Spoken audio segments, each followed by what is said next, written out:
this what is it? Patrick Maurice? Is that the guy's name? Something coach. Maurice Chevalier, whatever Paul his name Maurice. is. Paul Maurice. Yeah.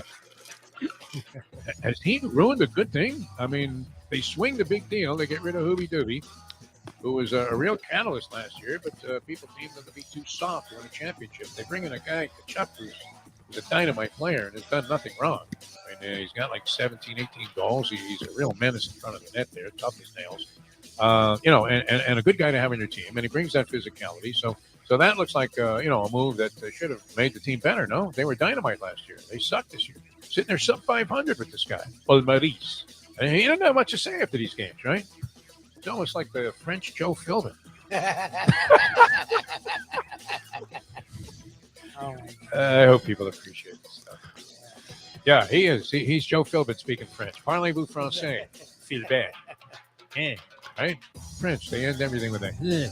That's kind of how the team is playing. The time. Wake up with Defo, joined by Lubie. Welcome to the Defo Show.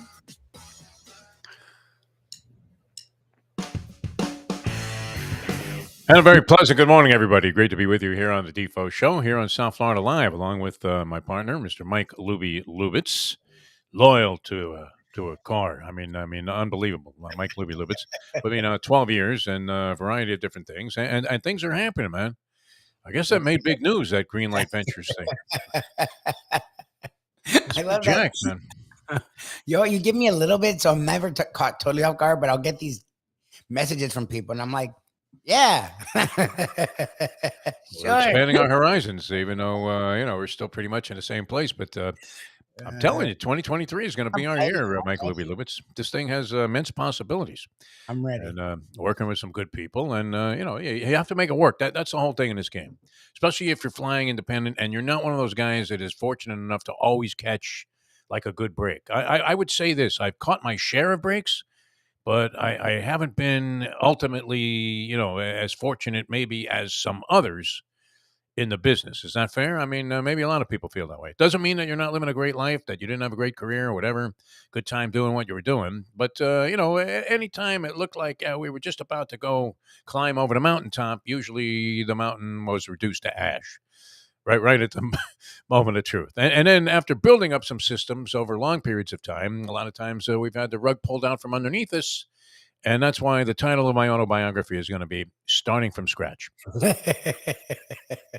which I've done like a zillion times. I don't know, countless times. I always wanted to work in this fashion, and yet it has its perils. That's for sure. It'd be a lot easier for some network to hand you $2 million to stand on the sidelines and go, Coach, what are you going to do different in the second half? Right? Some guys, I don't want to name names necessarily, because I really have nothing against anybody that makes it big in this business, talent or no talent. I mean, if you're in this racket and you end up doing well, it's deserved. Maybe it was handed to you. Maybe the talent really doesn't justify the salary or the position that you have. Maybe there are a zillion other guys. I'm sure there are people that listen to us on the radio as they were driving to work, and they were going to be hanging drywall or maybe moving rocks around some junkyard, whatever they were doing. And I believe this: all work is good work. I do not impugn anybody's integrity because their job may not seem as exciting as going to Super Bowls and, going to games for free and hanging out with Derek Jeter or whatever. All work is good work. And it's well-intentioned. And the people that I could have never done it, Lubie. I could have never gone 9 to 5. I mean, ever in any capacity. Even if somebody offered me like, a large amount of money to sit and push paper and, a pen around there and do some math and be like an executive for a radio group. Maybe now I would take it out of desperation, but I was gonna say, I wouldn't last long because I could not resign myself to just going to an office all day. I could do this all day, but I couldn't sit there and just pretend like I was doing something like a lot of these executives in the media do. Which, I mean, what really, I mean, it's funny because you think about, wow, the program director, a big shot at a radio station. What are they really doing? Nothing. Oh, nothing. They make a schedule out, okay, but the schedule is the same every day. Defo Show, the Greek, this guy, that guy, okay, and we're out the door. Put in an occasional Gator football game or whatever, and that's it. And then deal with the people who complain about the station because they have nothing better to do, even though they're listening all day long. That's it. I mean, it's not a tough job, is it? Unless you're innovative, which innovation, that's the unfortunate thing about the radio business. They threw in the towel on Yep. competing with streaming and some of the other modern methods of broadcasting. And it's a shame, too, because I still think, and maybe it's because I'm an old fart, but I still think it's a great medium. I was listening to the ball game, the Green Bay Packers game the other night against the Detroit Lions on the radio. The guy that was doing the play-by-play was a frenetic talker. I don't know if it was Ryan Rucco. I'm not sure if it was that guy, but it was Ryan something that sounded like Rucco. But I think it was a different guy than this Ryan Rucco who does basketball on ESPN. He was calling a game with Mike Golick for Westwood One. But I would say he had a dynamic presence, the play-by-play guy. You know, it was kind of fun listening to the game on the radio. It's a lost art, isn't it? Because I haven't been inclined to turn on the radio to listen to any games, and I would have to say that, like I said, I don't like to condemn others that are in the business here, but I think it's fair to say, Lubie, that the local radio broadcast of the Miami Dolphins games, even though it involves our good friend Jimmy Cephalo, has left something to be desired. No, I mean it isn't exactly the most professional sounding broadcast that you could get. There it is. See, now I said something I probably will regret later on, because I do like the people that are involved, no question. But if you really had to be honest about it, and you said, "Wow, was that great play-by-play?" and and a broadcast that you think, "Wow, I was really gripped to it," because you were sort of inclined to really sort of lean in. Ryan Radke.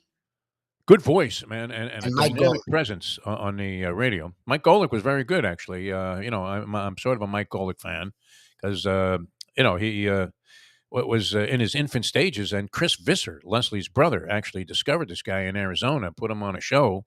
And I remember a long, long time ago, I was doing a broadcasting cruise or a sports cruise of some sort, and they had like a broadcasting component in there where they had a clip of a game, and Golick and I actually, and he was just getting going, had to go ahead and sort of help the people call the game. And if the guy wanted to do play-by-play, then Golick would stand in with him and do the color. And if the guy wanted to be a color analyst, I would do the play-by-play. And whoever was on the cruise, the guest, would end up getting a chance to actually call a game. And then they made a tape of it, and they gave it to the person. And, we would critique it or whatever. And I thought Golick was good, even way back then. And then, I don't know, when you're doing network radio, it doesn't really lend itself to saying anything that, it would be overwhelmingly entertaining. Would you agree with that? Well, I mean, maybe people just don't do it. I don't know why. I mean, maybe they're listening to higher ups or whatever. What were you going to say? What I was going to say is we had our foray doing network radio, but the show we were sitting in on did what we do. So we were Nick and Artie show. Yeah, that was great. Like, because that was on across the country. Like, I had people texting me, "Oh my God, I heard you." Yeah. What? So that was on everywhere. National radio was fun to do. It really was. Even in overnights, it was great. And that was a good show for us to substitute on because, look, they were looking for comedy on that thing. Yes. They weren't looking for somebody to go, well, you know what? If the defense can stack it in there with the 3-4 that they're using, then they might be able to get away with single coverage on Devontae Adams. It's like, all right, great. I mean, Andy's right about this. He said this a long time ago. I forget. But however he communicated this thought to us, he's right. Yeah, you pretty much know everything that you need to know about sports by the time you're 5 years old. I think you said 8, but sure. But you know everything, right? Especially like if you were a kid like me growing up, I don't want to say I grew up in the streets of Brooklyn, but we used to always be out there. I mean, it wasn't like we were impoverished or anything, but, because we were living a lower middle class lifestyle, I guess, at the time, which lower middle class wasn't exactly, the high end of things, but it wasn't bad. All right. We were living well. We had a place to go and sleep. We had, a place to play, whatever. And you were out there in the streets. But you knew everything there was to know about playing a game. I mean, you didn't need to hear somebody tell you what this guy's doing or that guy's doing. I mean, very rarely do you get any insight into what's actually going on in any sport from the color analyst, which is why certain guys really stand out, like a John McEnroe, who, makes you feel like, hey, you know what? I feel like I'm hitting this next serve. And that's a real art. There have been a few guys that have been very good at that. I don't know that anybody on the scene today, although, I mean, if you're listening, I mean, they make sense. They do all of this stuff with the graphics, but I don't need like analysis on every play from a technical standpoint. Do you, Lubie? I mean, I want to know what the hell happened, man. This guy got hit in the head, and he's been seeing stars for the last 3 plays. And tell me something about the person or whatever. But they don't do a lot of that. It's always, well, look at this. They flushed him out on the left side, and then they rushed 3 guys here on the right. And you're thinking, no, that really wasn't all that significant. Though what really happened there is number 72, who weighs 400 pounds, missed a block. He just whiffed. Went Ole, and the guy, all of a sudden, the quarterback's running for his life like he's Ben Gazzara. Yeah, But- but what you could do with that is go. I remember the time that Reggie White was coming after me, and he whispered in my ear. Like Exactly. that's what I want for analysts. Right. You don't hear ever anymore. Like, At the end of what was the movie with Leo DiCaprio? What was it? Wall? No, that was Wall Street. It was Charlie Sheen, but Wolf of Wall Street. Wolf of Wall Street. You know what? I often think about this because you're thinking, well, geez, I mean, I could supplement my income by teaching a class at like FIU or FAU. They don't pay that well. Believe me, they don't pay that well. And I'm thinking, well, how would I teach anybody how to do this stuff? I mean, people look at me and they say, well, what the fuck are you doing, Defo? You're just a rambling fool. And I can accept that because, I'm not sure that I really want to say there's a method to our madness, but every now and then, and I'm not one to listen back to stuff, but every now and then I'll say, well, you know what, that wasn't bad in its idle rambling. But I would do what he did. I would hold up a pen and say, hey, give me like 5 minutes on this pen. Tell me, hey, you know what? The pen is very important because you can write stuff with a pen. And if you're going to write something, let's say you were writing an article about last night's game. You would say that the Bulldogs bulldozed their way through TCU. I ended up on the right side of that thing by accident through effort on my own. I mean, Francesco texted me that I have Georgia minus 13. And I'm like, okay, I can buy that because I'll tell you who really was right on this game was the professor. I asked the professor what he thought last night, and he sent me back a text that said, TCU will not be able to stop Georgia one time in the game. I don't know if they did. They did. I think they had scored on 10 of 11 drives at one point. I'm not sure, if that continued as they brought in, substitutes and things like that. But they did rack up to 65 points. They needed to cover the over on their own, which was fortunate because the other team only had 7. I think that was the surprising thing is that TCU was able to do nothing in this game. Nothing. Most people thought, well, a little bit of a shootout. Maybe they can get into a situation where they lose like 50-35 or something like that. I don't know that anybody saw this atrocity taking place. And game was over. The Flowers were in the punch. They were turning the lights out, Don Meredith style. About midway through the second quarter, you knew it was absolutely over. Even Dykes, Sonny Dykes, the coach, good guy, right? I mean, he seems like a guy you would want to play for at TCU. Here's the thing that always strikes me when I'm watching these games, too, and I don't know if this is going to change this year. I know we probably discussed this more than it's even worth, but we are here in South Florida. And it is an interesting proposition when a team goes through a major move to try and bring themselves into a more impressive situation. And that's what the University of Miami finally did, bringing in Mario Cristobal at a very high price, started paying assistants more money. I guess they started doing that when Mark Richt came in. They've been, kind of fooling around with having a name coach here and there. They used to be able to draw anybody, right? Although I got to give Sam Jankovic credit. I mean, he came up with guys that were relatively obscure, did he not, to follow in the footsteps of the great Howard Schnellenberger? I mean, honestly, they're all their coaches. Yeah, Oklahoma State, Jimmy Johnson. We didn't know. Erickson. Dennis Erickson. Yeah, what the hell was that? And he actually, what's funny about Dennis is he's the one guy of all of them that won 2 championships. Yes. Which, I mean, you probably could give some credit to Jimmy, who preceded him. Butch Davis did a dynamite job, won no championships, and may have done as good a job as anybody of accumulating talent. And obviously that is key number one, is having some talent on your roster, being able to recruit. This a hotbed here in South Florida for high school recruits. Every school in the country would like to snare a couple of kids out of South Florida, or so it seems.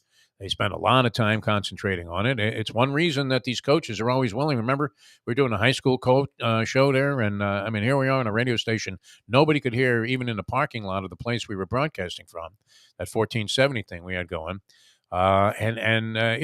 Major college coaches are more than happy to go, oh, yeah, you're doing a high school football show? Oh, come on. Brett Bielema had a couple of, others happy to come on and spiel away because if they reached one kid and, the kid happened to hear him and say, wow, that guy sounds pretty cool, I'll go play for him, then it was worth it. So there was a big concentration, obviously, on South Florida recruiting and a great willingness on the part of all coaches to dabble into this area and see if they couldn't snare somebody.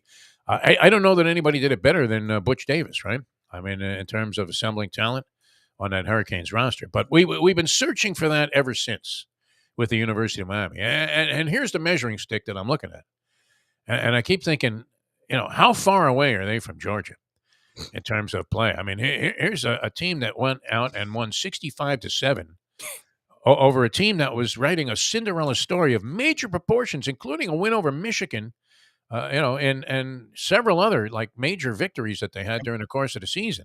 Yep. So this was no slouch team, and you pummeled them like that. Now, maybe they were having an off night. This game looked very much like the Hawaii Bowl, did it not? In that typical Hawaii Bowl year. So one was happy to be there. Yeah. One was pissed. I don't know that anybody could have envisioned a shellacking like that. I said it to end our show yesterday because I had the feel. I'm like, look, if it's close, TCU, I think will win it. But I just get the feeling, and I said this at the end of the show yesterday, I get the feeling that once Georgia should have lost Ohio State. So once that game was close, they are going to. You usually have to dodge a bullet somewhere in winning a championship, don't you? Yes. Somewhere along the way. So I said they could blow them out, but I meant 21. Like I didn't mean 21 in the first 2 minutes. Oh my God! I mean, it was clear. I texted you it's over, and TCU did come back from 10-0 and score a touchdown. So you thought, well, maybe it's not quite over yet, but it was over at that point. I mean, absolutely over, right from the outset. That game was just blowout city, and the professor was absolutely right. The Horned Frogs could do nothing. Whatever Georgia wanted to do offensively, they did it, and they made it look easy. Stetson Bennett, a good story, right? As a college player, does he equate out as a pro? Lubie, would you mind having Stetson Bennett at 5'10", 145 pounds on your professional roster as a guy that maybe, has like a Skylar Thompson type of role early in his professional career and gets a chance to possibly distinguish himself later on down the road? What do you think? Does that guy make it as a pro? I don't think so. I don't think at all. I mean, look, Purdy is giving people hope that if you give a quarterback everything, anyone can be a quarterback. But I don't know. We'll have to see. I was writing him off until yesterday. I mean, he looked really good yesterday. He was making some really nice throws. He looked great in this game yesterday. Absolutely beautiful. But I don't know if it was him or he was just throwing it up at times, and his guys were catching it no look, one hand like they were Jordan. McConkey is the son of Phil McConkey. Is that right? I don't know. I'll look it up. Maybe McConkey, the guy from Georgia. Yeah, the Georgia running back. It's an unusual name. Well, would he not be Phil McConkey? Is it possible, or would he be his grandson? McConkey played a long time ago. Was a very popular player in the National Football League with the New York Football Giants.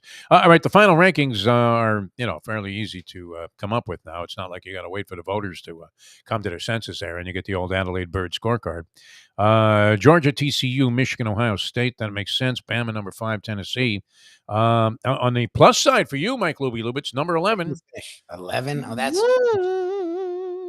There shouldn't be a number 11 team in the country, Florida State University. Tulane, number 9, which is kind of an interesting thing. Yeah, but how far away? I mean, if the Hurricanes do all of the things that, if it all falls into place, like all of these recruits they sign, these 5-star guys, the coaching staff really gets it together.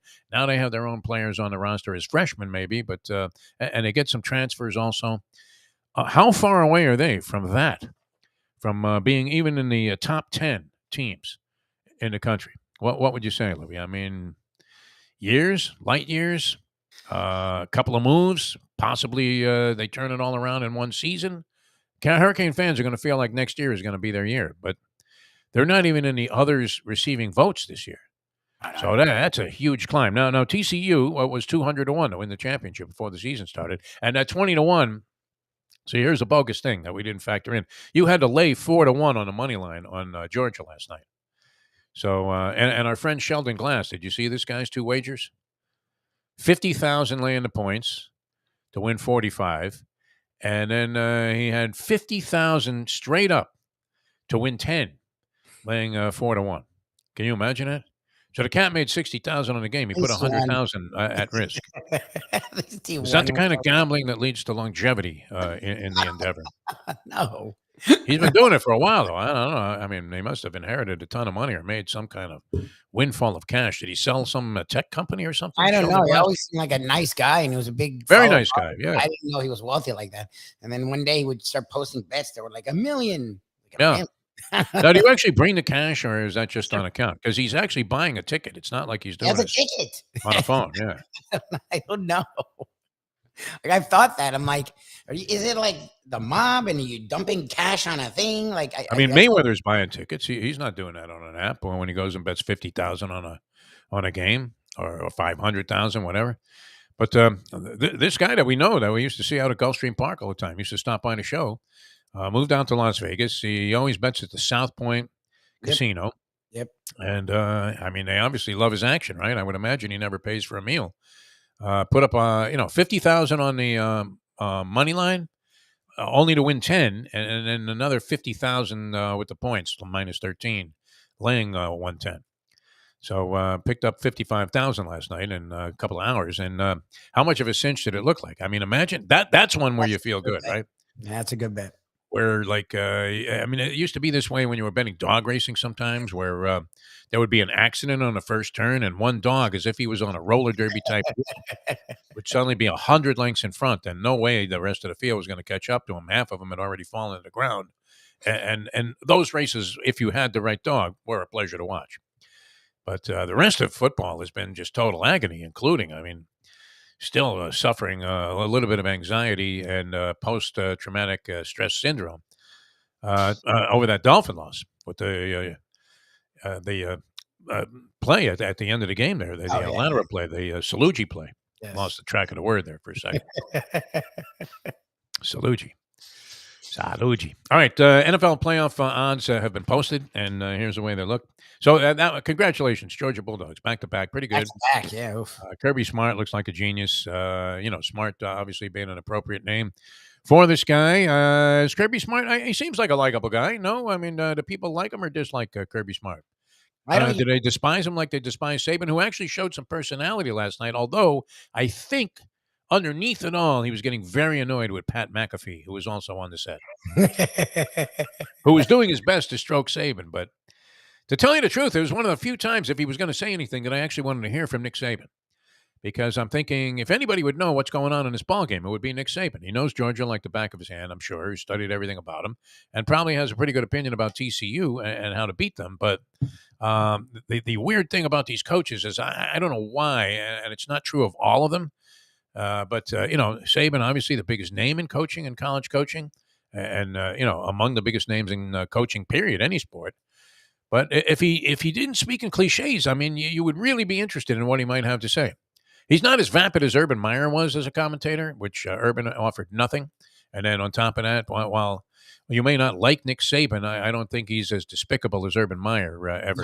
No. Urban Meyer is a human. Urban Meyer is Jim Jordan in cleats. Yes. Yeah. Yeah, really is. Yes. Just a guy you can't like. I mean, it's impossible. You He's see the allowed guy to. and you cringe, right? And you're thinking, what about those kids? What about those Yeah. wrestlers? Yeah. What an asshole. Unbelievable. All right. I don't know what to do with all of these games. I'm going to run them by you real quickly here. Preliminary thought on the playoff games. This is I believe San Francisco will destroy Seattle. Would you lay 10 with San Francisco at home? Yes. Remember, I'm the one that's on the Niners train in some weird They've been way. blowing people out, too. I mean, blowing people out. Scoring I'm not 35, saying I'm 40 like points. I'm not saying I'm ahead of the curve. I'm just saying, like, I've been like on them since they had demolished the Dolphins. I was like, oh, that was weird. Yeah. Well, Seattle leaked in. I mean, they benefited from Detroit winning. They I don't know. They backdoored it, but they still had to earn it. I mean, they played a good season. They That's did fine. win that last game, which they needed to win, was a requirement for them to make the postseason. And then they needed a little help from Detroit, which seemed improbable because Green Bay was rolling and Detroit now was eliminated with the Seattle win. So you thought, this game's not going to be all that exciting. It turned out to be a great ball game, even enjoyable to listen to with Ryan Ratke and Mike Golick on the radio. I mean, they made it sound important. It was good. I'd probably, the chalk always looks appealing in these spots, does it not? Especially first round postseason. when we mentioned this yesterday to John Kajemi, what bogus teams are in the playoffs this year? Teams that you look at and you go, how are they in the postseason? I mean, the Jags and the Bucks. Jags came on strongly, though. I mean, they had played such a horrible start. I just put it this way. I'd much rather be the Chargers than be the Dolphins right now. Like, I'd rather go to Jacksonville versus a young upstart team that's just happy to get there than against freaking Buffalo in Buffalo, who they've been on the doorstep the last 2 years and they're pissed.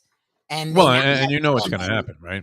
I mean, the signs are all pointing in this direction. Damar Hamlin released from the hospital. Yeah, he'll be on the sideline. In Cincinnati, where was it? Cincinnati was in, Yeah, and now sideline. I think he's going to sing the anthem. I really do. And now, ladies and gentlemen, would you please rise and take off your hats as Damar Hamlin sings the national anthem? It wouldn't even matter if he just spoke it, right? It's going to be like 9/11 when the Yankees became America's team, and in that this is a Piazza homer. It really is. Yeah, I mean, unbelievable. So I don't know. With Skylar Thompson coming in there and the Dolphins licking their wounds from the throes of what could have easily been a 6-game losing streak, and the Jets were so bad. I mean, I'm reading some of the postscripts on that Jet game in the New York Post today. Which congratulations to Mike Vaccaro, a couple of friends of the show, being honored here. Mike Vaccaro got New York Sports Writer of the Year for I think the 4th time. Wow! You know who the leader is in that category? New York Sports Writer of the Year. That's remember Leslie Visser got like a lifetime achievement award from these guys. I went off to North Carolina. I actually went to the thing. It was kind of fun. A lot of top sports writers and announcers were there. Regine Decker out that year was the Florida Sportscaster of the Year, the National Sportscaster of the Year out of New York, I guess, or maybe the committee just named this guy as the National Sportscaster of the Year. Ian Eagle, National Sportscaster of the Year. Nice, Ian Eagle. And Vaccaro gets New York Sports Writer of the Year, and 4 times Friday. Ian will be with us Friday. See, look at that, Lubie. Here we are. We're doing this, schmanky little podcast here. Then people are wondering, hey, are you guys ever going to do any good? Then this big business announcement comes out about Greenlight Ventures, and now literally you're getting calls from people in the news media to comment on what we're doing. Gotten messages. I don't know about calls, but yes, I've gotten messages asking what's going on. I was like, tell them to call me, man. I'd be happy to promote the fuck out of this, man. I was like, I'll be involved, but I sure. Stocks are like 35 cents right now, Louis. You're getting a pretty good chunk just to sit there and do what you're doing. Now, can you cash it in? That's the question. That's what's my favorite. You get in these ventures where they give you stock, but you can't do anything with the stock. Well, it's not uncommon, though. It's fine. I'm just saying, like, I don't know what that means. Like, what does that mean? Well, I mean, the guys that are, in the company, obviously, are getting a piece of the formulation of the company. If they all just took their stock and sold it right away, then there would be no company. So, they have to kind of, have you hold back a little bit. If, right now, my temptation would be, I'm getting a bunch of this stuff, at 35 cents a share. I'd sell it gladly, right? The hope is that it goes up from there. If it does, if it ends up being worth like $1 even, then you're a rich man, Mike Lubie Lubitz. Yes, How about that? So that's a chance you take. Now, I also have 100,000 shares of a stock that I think was last trading at 0.018. I thought that company was going to go big. I could have sold out at 50 cents, but I couldn't access the stuff for some reason. Again, that's my thing. It was free and clear, but I blew it. I whiffed. There was a small period of time, a small window to cash out, and I missed it. So now I'm sitting there with like 100,000 shares of something that's worth less than 2 cents a share. What would you even bother to call a broker on that and say, hey, could you unload this shit for me? Oh, no. You didn't do crypto. Crypto, that was a big deal because stuff will start out at 0.000000001. So if it just gets to like a cent, it's worth millions. So like that's the thing is, this is a similar game. Yeah, that's not that bad. The numerology is different, but it's a similar game. There's no doubt about it. I think this thing is going to be good because I tell you what, we're not even the main impetus behind the company. That's a good thing. Yeah, we're just something that they're doing. So it's good for us because we get to do our thing. And there are some, people with, one of the better shows actually, even though you wouldn't necessarily think this, because Matt Barnes and Steven Jackson, I like that show. Oh, no, that's a good podcast. No, that's a good podcast. Good podcast, man. It's on Showtime, and they do a really nice job. They don't do anything elaborate. They just bring on interesting people, and they let them talk. It's great. Steven Jackson doesn't say anything. Nothing. Yeah, He's like smoking a joint on the side the entire time there, and he didn't even ask a question. Matt Barnes does the entire thing, and Barnes became a fairly polished media guy because he can do the straight stuff like he does on ESPN. I don't know if I haven't seen him on there recently, but what he's doing with Showtime, and I think he developed the show, is great. But the thing is, these NBA guys have massive connections and cross over into a lot of different areas and genres that would be appealing to people on a podcast. So we have something in the works with an NBA player who made a ton of money as he was going out the door. He actually, it's funny. He ends up coming up with who made the most money and had the worst. He's one of those bad for zero delivery. Yeah, it's one of the worst contracts ever given out. He played a long time and actually had a good, unlike like a Jerome James who had a horrible career, he had a good career and then too made money. And didn't do it's funny. This guy took advantage of the lame Knicks management is what he did. We're talking about Joakim Noah, who may be working with us with this thing, although that's not official yet. So I probably shouldn't have said that. His name. There you go, Defo. Why don't you blow out the company before we even get off the ground? It's all going to be good, man. No, these are good people to work with. I'm very happy with the situation right now. So we'll see what happens. It could be good for everybody, especially you. Mike Lubie, especially me. I mean, that would be nice to. I mean, I have a vision about how this should go, and if it goes that way, and it'd be a great way to go out the door. People always ask you, "Hey, why don't you retire?"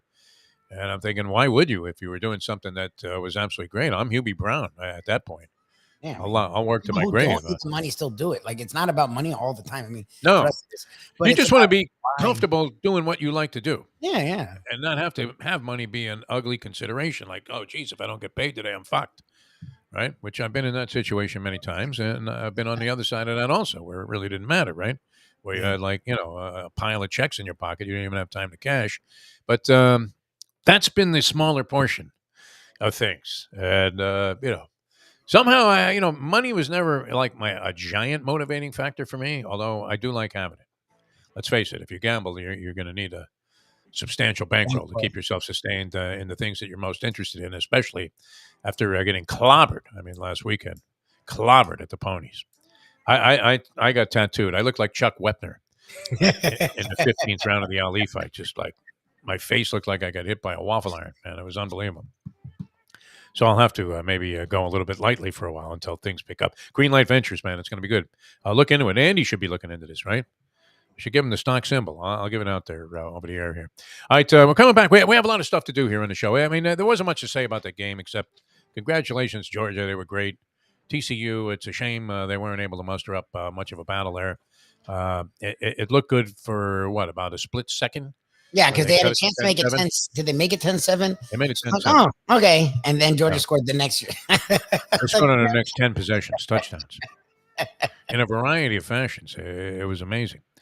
We only got to one game in the NFL. You want to run through these real quick? I mean, and then we'll get to Dave Hyde's going to join us here in a couple of minutes. Dave Hyde of the Sun Sentinel, outstanding columnist, and we'll get into all of the stuff that's going on here on the local and national scene. All right, Chargers laying 1.5 against Jacksonville on the road. What do you think? Chargers. You like the Chargers? Yeah. I'm going to give Jacksonville a shot there. That's fine. This one, I don't see how the Giants stay within 3 of Minnesota going on the road, but, a lot of people are going to. That's a very small spread. The Giants had a good season. Were they that good? I shouldn't really formulate an impression based on this last game because they didn't really play any of their starters there against Philadelphia, and they still made it close. Minnesota, though, I mean, are they just completely overlooked? I know they dodged. Talk about dodging bullets, man. I mean, they were on the all Elliott Ness team. I mean, machine guns were being fired at these guys, and they managed to still win games. Since he just beat Baltimore like a drum after dominating the first half of their game, and they go right back to Cincinnati to play the Ravens, would you lay 6.5? And Jackson may not play. Jackson hasn't played in like 5 weeks. So I would say Vikings, and I would say Cincy. And the Chargers isn't chalk. The Chargers have become the chalk in people's minds. Yeah. But remember, the Chargers. They're on the road. I mean, and laying points on the road. That's not easy. So far, you like all the favorites. I do. Why does that loom? I mean, is it because it's the first round and there are a lot of mismatches here? Dallas, are they not vulnerable against the Bucs? Dallas is vulnerable to me at all times. The Bucs stink, which is impossible to believe because they do. You go down their roster, especially on the offensive side, they got plenty of talent. Yes. but and name type players. But Dallas laying 3. McCarthy's such a bad coach Yes. in these Bowles situations. isn't good. Isn't good either. The biggest line on the board, I don't know. 11. Yeah. Bills over the Miami Dolphins. I can see the Dolphins covering. I mean, that's the thing. We go with the spread here. Like With Skylar Thompson or only with Tua? the Tua stuff is what I'm waiting on because supposedly things are going to get. Most people think he's not going to play, but if he gets cleared Wednesday, he's moved into the 3rd phase of 5. If he gets cleared, and today he can move into the 4th or 5th phase. If he gets cleared Wednesday and he plays, I don't know who he's going to be, but they played the Bills tough, so I think the Bills win. But I think I could see the Dolphins covering the spread, like if it's 11. Somebody asked Tua, they caught him going to the parking lot after the game and had a tape recorder out.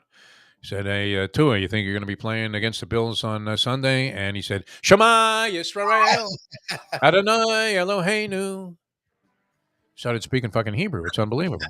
All right, let's bring Dave Hyde in just a sec here. Hialeah Park, great place to go. If you're speaking Hebrew, Russian, doesn't matter. The name of the game there is they're communicating good times.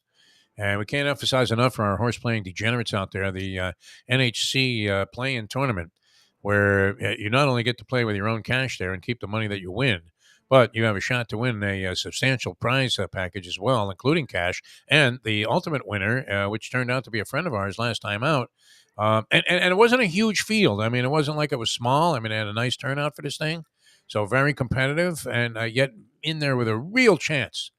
A real chance, a $500 buy-in, $200 goes to the prize pool, and all of the expenses of running the thing, and then the other $300 you keep as your personal bankroll. So if you end up with like $3,000 at the end of the day betting Aqueduct and Gulfstream, you're in a great position. You keep the money there, you win the prize package as well, and then you're off to the NHC with a chance to win like $750,000, $800,000, which is the top prize there, and they pay a lot of places there. In the NHC. It's a great event. If you're a horse player and you've gone to the track your whole life, you will absolutely love the NHC if you get a chance to win that. So worth a shot. And then at the very worst, you're on your own devices there and have a chance to come out of it with your bankroll anyway. So, and have a great time at the same time competing. NHC, January 29th, the NHC play-in tournament at Hialeah Park. Going to be great. A brilliant field last time, and I think it's going to be even larger this time. Frankie Fiore putting on a great show, as he always does. And the people at Hialeah Park, always with dignity and class and all of their presentations. That includes lunch and some other stuff. And so it's going to be a lot of fun. And then look for the boxing in February. Couple of special events, and then a daily routine there is just absolutely fantastic in Hialeah Park. Whether you're talking about the Vegas-style games that you can play in the casino, poker, and or betting the ponies there in the Champion simulcasting room. Food and drink, top-notch, not at ballpark prices. You're going to love everything about it. They love you. You're going to love them. Get a player's card. Gives you all kinds of entitlements and a generous allotment of rewards. Really one of the better programs you're going to find at any casino or gaming entity anywhere in the country or the world for that matter. It's beautiful, Hialeah Park. All right, Dave Hyde coming up, very distinguished columnist for the Sun Sentinel. He's going to join us. And then later on, we'll talk to Jason Cole, NFL Insider. You really went out of your way today, Lubie, to line up a bunch of good stuff. And Sean Deveney on the NBA later on. As well, we're not quite out of football yet, but college football comes to an end. With just a giant thud. As people, after a while, you're thinking, really? Did I tape Wheel of Fortune? I think I'll watch that now. Literally, the people on Twitter were like, well, at least it gets to bed early. Good too, man. I mean, they started the game at 7:30, which was, they started it early. It was perfect. I'm like, all right, I can watch this whole game. Like, I don't want to watch this whole game. Yeah. Especially if you were a fan of the Cinderella story. All right, back with more in a moment. Now that Dave Hyde going to join us next. 7:44. Ponies in Style at Champions, the outstanding simulcasting room at beautiful Hialeah Park. Yes, the grand old lady of thoroughbred racing has never been more vibrant, and you can wager on the races from the top tracks around the country while enjoying a cocktail at the Brass Rail Bar or any of the fine food served throughout the facility. If poker is your game, you're covered in style. And you can play all your favorite Vegas-style games, including blackjack, craps, and roulette, in Hialeah Park's sizzling hot casino. Get a player's card when you walk through the door for all kinds of generous amenities, including our favorite, free play, when you come out to the ultimate casino and entertainment destination, Hialeah Park. Hey folks, Tony Segreto here. Since day one, Catholic Health Services has been part of Old School. And since we've started letting people know about them, it's changed their lives. You see, Catholic Health Services, while being recognized as one of the top places for stroke rehab in the country, it's also about a group of people who not just excel in what they do, from the doctors to the nurses to the therapist, on and on and on. It's how they do what they do every single day that separates them from the pack. They do it with a passion, unmatched, and the inclusion of family in every step of the process. Trust me when I tell you this. If you want the best, unmatched rehab with a special group of skilled, caring people, there is truly only one place, and that one place is Catholic Health Services. These days, we're all looking for comfort anywhere we can find it. Thank goodness for Landlubbers Raw Bar and Grill in the Plantation location, because they are making sure you are as comfortable as possible. First of all, they're not only open for delivery and pickup. All you have to do is go to landlubbersbarandgrill.com for both pickup and free delivery. Their hours have changed a little bit. Monday through Thursday from 3:30 to 10, and Friday, Saturday, and Sunday from 11:30 to 10. You're going to have the best wings in the world. You're going to have a great burger. You're going to have their amazing soups. Again, Landlubbers, Raw Bar and Grill. It's nice and easy. Just go to landlubbersbarandgrill.com for both your pickup and free delivery. Thank goodness for Landlubbers for making you always feel right at home. David, are the Dolphins evolving into a well-run franchise? Chris Greer has made some interesting moves. I mean, regardless of what they've tried to do, they win 5 games, 10 games with Brian Flores as coach and Greer as the main guy in the general manager's chair. Now, with this small little fire they had going with Xavier Howard, they managed to put that out and douse those flames before the season gets underway. What's happening with this Dolphin franchise? Is it possible that they are finally on a path to go in the right direction? Oh, God, I hope so. How many years I mean, as a poor sports writer, having to cover mediocrity to less than mediocrity for most of 2 decades. I hope so. Buenos dias. The cafecito is piping hot. Why not enjoy it with Defo and Lubie? It's now time for the Defo Show.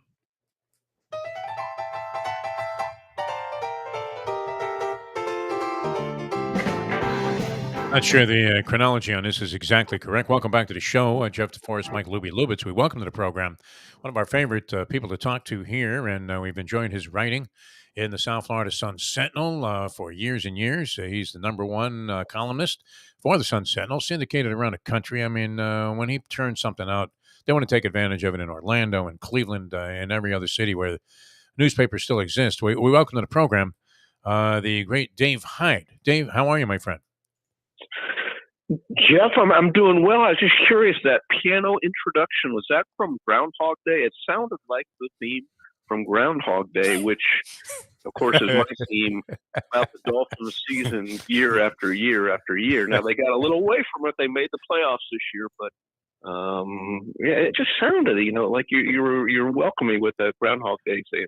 Well, it would be appropriate after watching that brick of a ball game. I think the chronology is off on this, so it obviously is an exaggeration on my part. But I believe they forced El Chapo in that maximum security prison that they have him tucked away in to watch the first half of that game, and that's why they gave up his son. He finally, after all these years of not saying a word, and they caught the son and they took him out. It started a lot of riots in Mexico. I mean, did you have the misfortune of being at that game? Which are we talking about? Jets. It's the last game, the Dolphins Jets to finish out the season. Yeah, Dolphins Jets. Oh, the Dolphins. Yes, I was there. You know, and which would you rather watch, last night's game, or I'd rather watch the Dolphins game because there was consequence. There was it was at least down to one play, whereas I went to bed at halftime last night, and I barely watched to that point. Well, I had a small vested interest in the ball game, laying 13 with the Bulldogs. And after the way this season has gone, including one of the toughest beats in the history of defeat by a degenerate gambler, the Dolphins game where they cover the 3 and a hook by getting a safety on the Salugi play at the end of the ball game. I mean, can you imagine losing? Only a guy like me could lose like that, right? How is that possible? Right? You question life itself after that. when that play happened, I said that you have gamblers across America throwing shoes at TV sets right then. Unbelievable. Honestly, yes. I walked away. I came back. I Almost found out I lost. I couldn't believe it. I thought it was in the bag 18 seconds ago. What's going to go wrong here? Even if the guy intercepts the ball at the 20-yard line, he's going to go to a knee and not even bother to score. So, that was ugly. All right, they played their way in there. You could say that. They had Skylar Thompson at quarterback.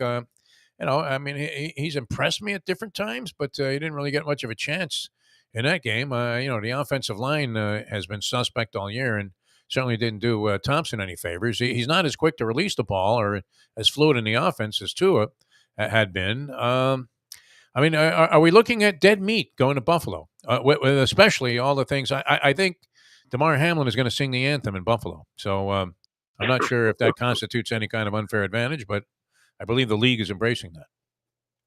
Well, it sure sounds like there's a chance he will show up at the game. I mean, he's moved to Buffalo Hospital yesterday from Cincinnati.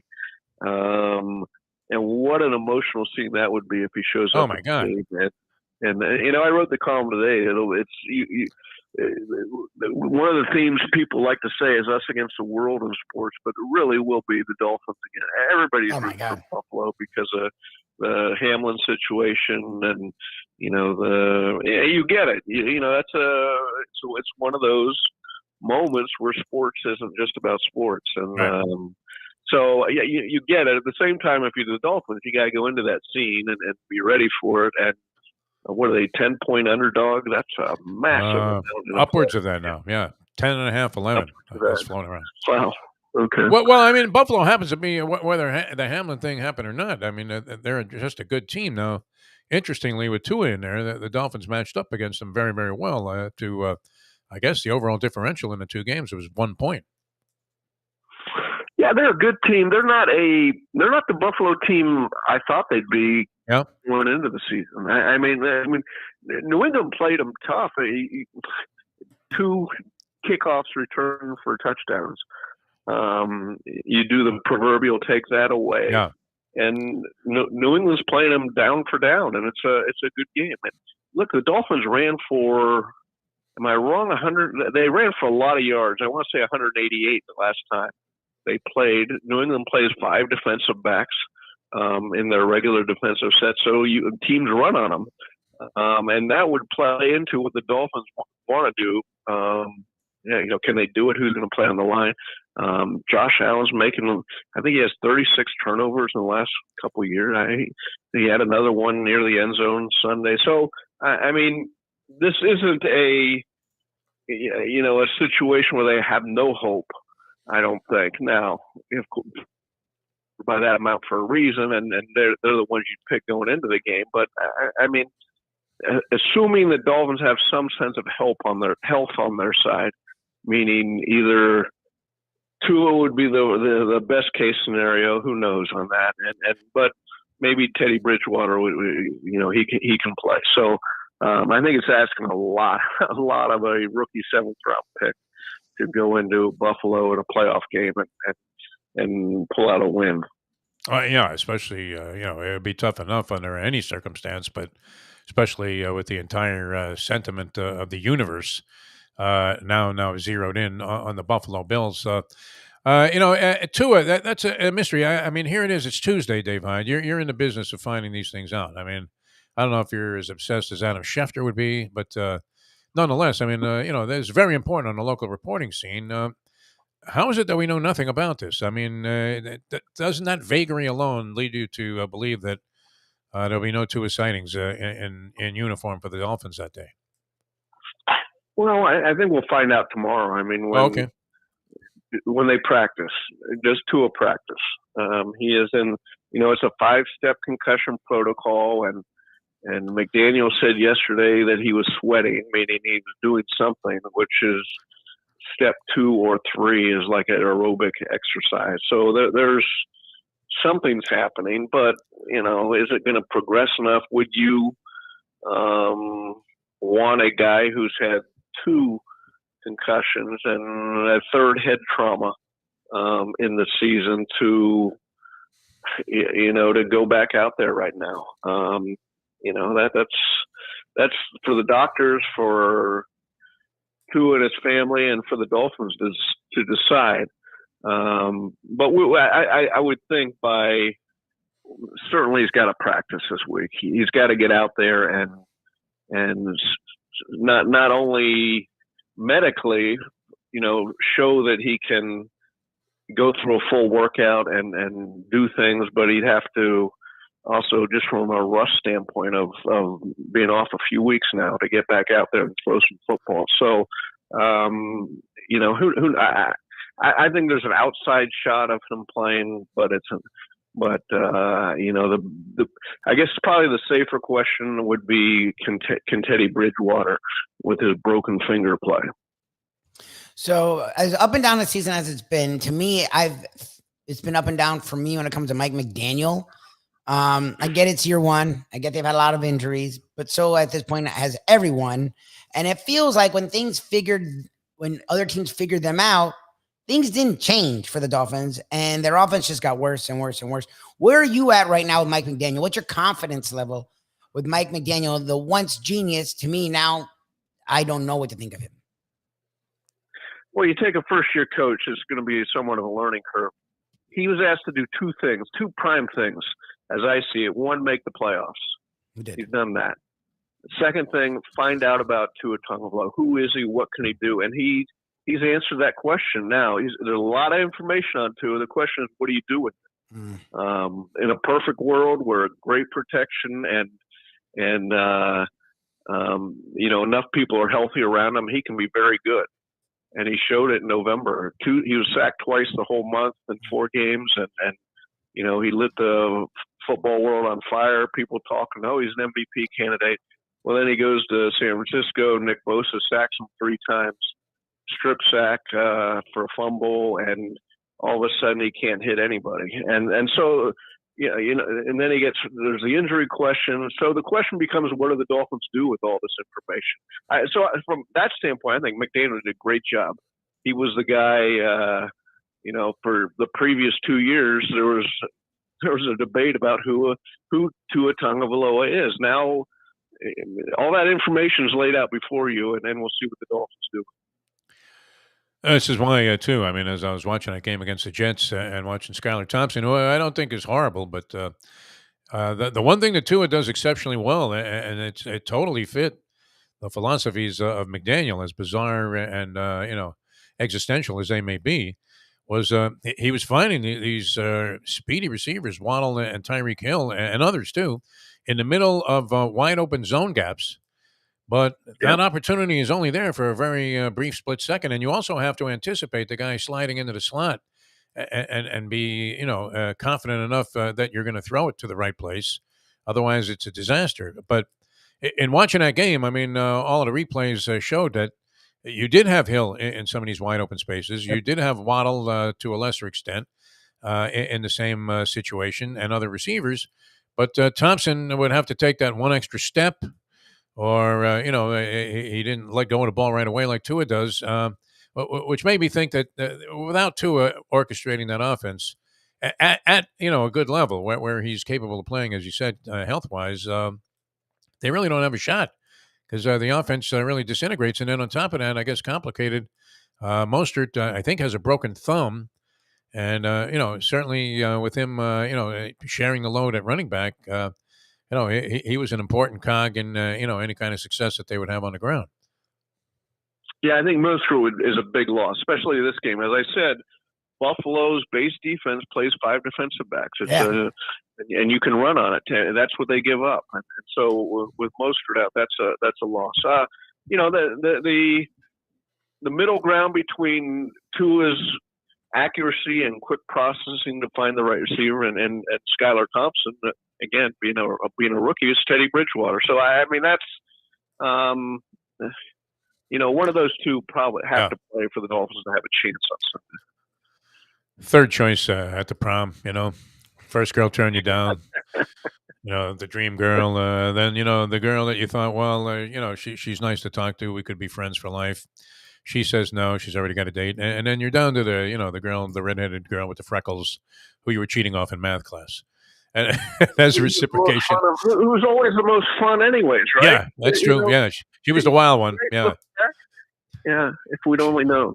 Right. She was the one with condoms in her purse. The others, you weren't going to, connect with, even if you were in your mid-40s. All right. The season as a whole. I mean, it sounds like you're sort of putting a nice little gloss on it that they made the postseason and they found a bunch of things out. Had they lost that game to the Jets, I don't know. I was thinking it borders more on being catastrophic than being a success. Yeah, absolutely. They lose to the Jets, lose 6 straight games to end the season, lose their quarterback, lose their left tackle. I mean, they yes, it would have been catastrophic. That's the thing about beating the Jets and making the playoffs. It allows them to say, okay, we took a step forward, and they did. I mean, they're in the playoffs, and they've only done that 3 times in the past 20 years. So, I mean, that is a measure of success. And if you had said back in August they make the playoffs, you'd say, okay, this season is successful. Now, the problem is they went 8-3. They were 8-3 at the end of November. And it looked like, with the talent around them, they had a chance to make some noise in the playoffs. And then they collapsed. All their answers became questions again.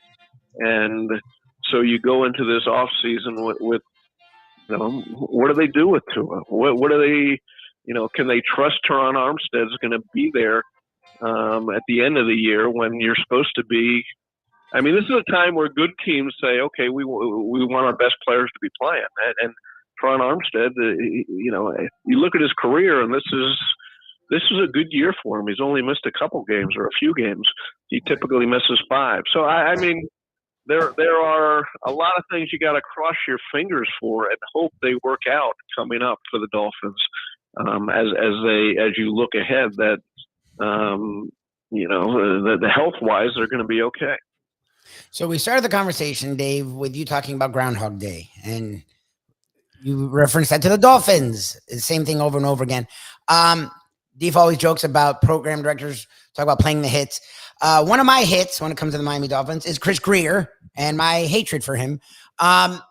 Year, hatred's a strong word. My dislike, my distaste, my belief he is not suited for this job and should have been fired a long time ago. So you can call it whatever you want. But I mean, use your imagination. Lubie is also wearing a pair of Viking horns and carrying a Trump flag as he made that statement. No, it's not. I just think he's inept. We're gonna go down to the Capitol. He went and got Hill. He made all the moves, and people were excited. You just said it 8-3. Well, they finished the year 9-8. A lot of the moves that were riddled with injuries became injured. Where are you with Chris Greer? Like, is he on any hot seats? Is he back to being questioned again as a GM for the Dolphins? Is he on any hot seats? I don't think so. Should he be on a hot seat? I think so. I mean, oh, nice. Look, when you started down this, and I was completely against this tanking project where you're trading players, getting draft picks, sacrificing seasons. Now 4 seasons. The GM is the most important guy in the franchise. The guy picking the players. That's the case anyways. But it's accentuated when you go down this road. And so Chris Greer was either going in the Hall of Fame if he hit on all the picks, because they would have loads of talent, or he's going to be out the door. I would have thought. And you look at them. Are they any further along right now than they were when they started this? Maybe same mediocrity. Yeah. Maybe by degrees, but they're 9-8, and that's about what they tore everything down to rebuild, within a game or two, depending on the year. So, and I'm with you, Lubie, in the sense that okay, where do they go from here? Can you trust that? They got little to build with at this point. They don't even have a number 1 draft pick this year. They don't have any salary cap money. It's not a good situation to say, oh, we can add on a lot of things. You're going to have to make some great decisions to add on parts at this point. And do you trust Chris Greer will make those decisions? All right, a couple of quick things. I don't know if you were able to stay awake or conscious throughout the ball game. But did you get a little excited when you thought with Marino on the sidelines that he was going to take off that jacket and have the 13 jersey on? It looks like he's put on a couple of pounds, Danny boy. We love him. For that for years. You're like, Yeah. finally.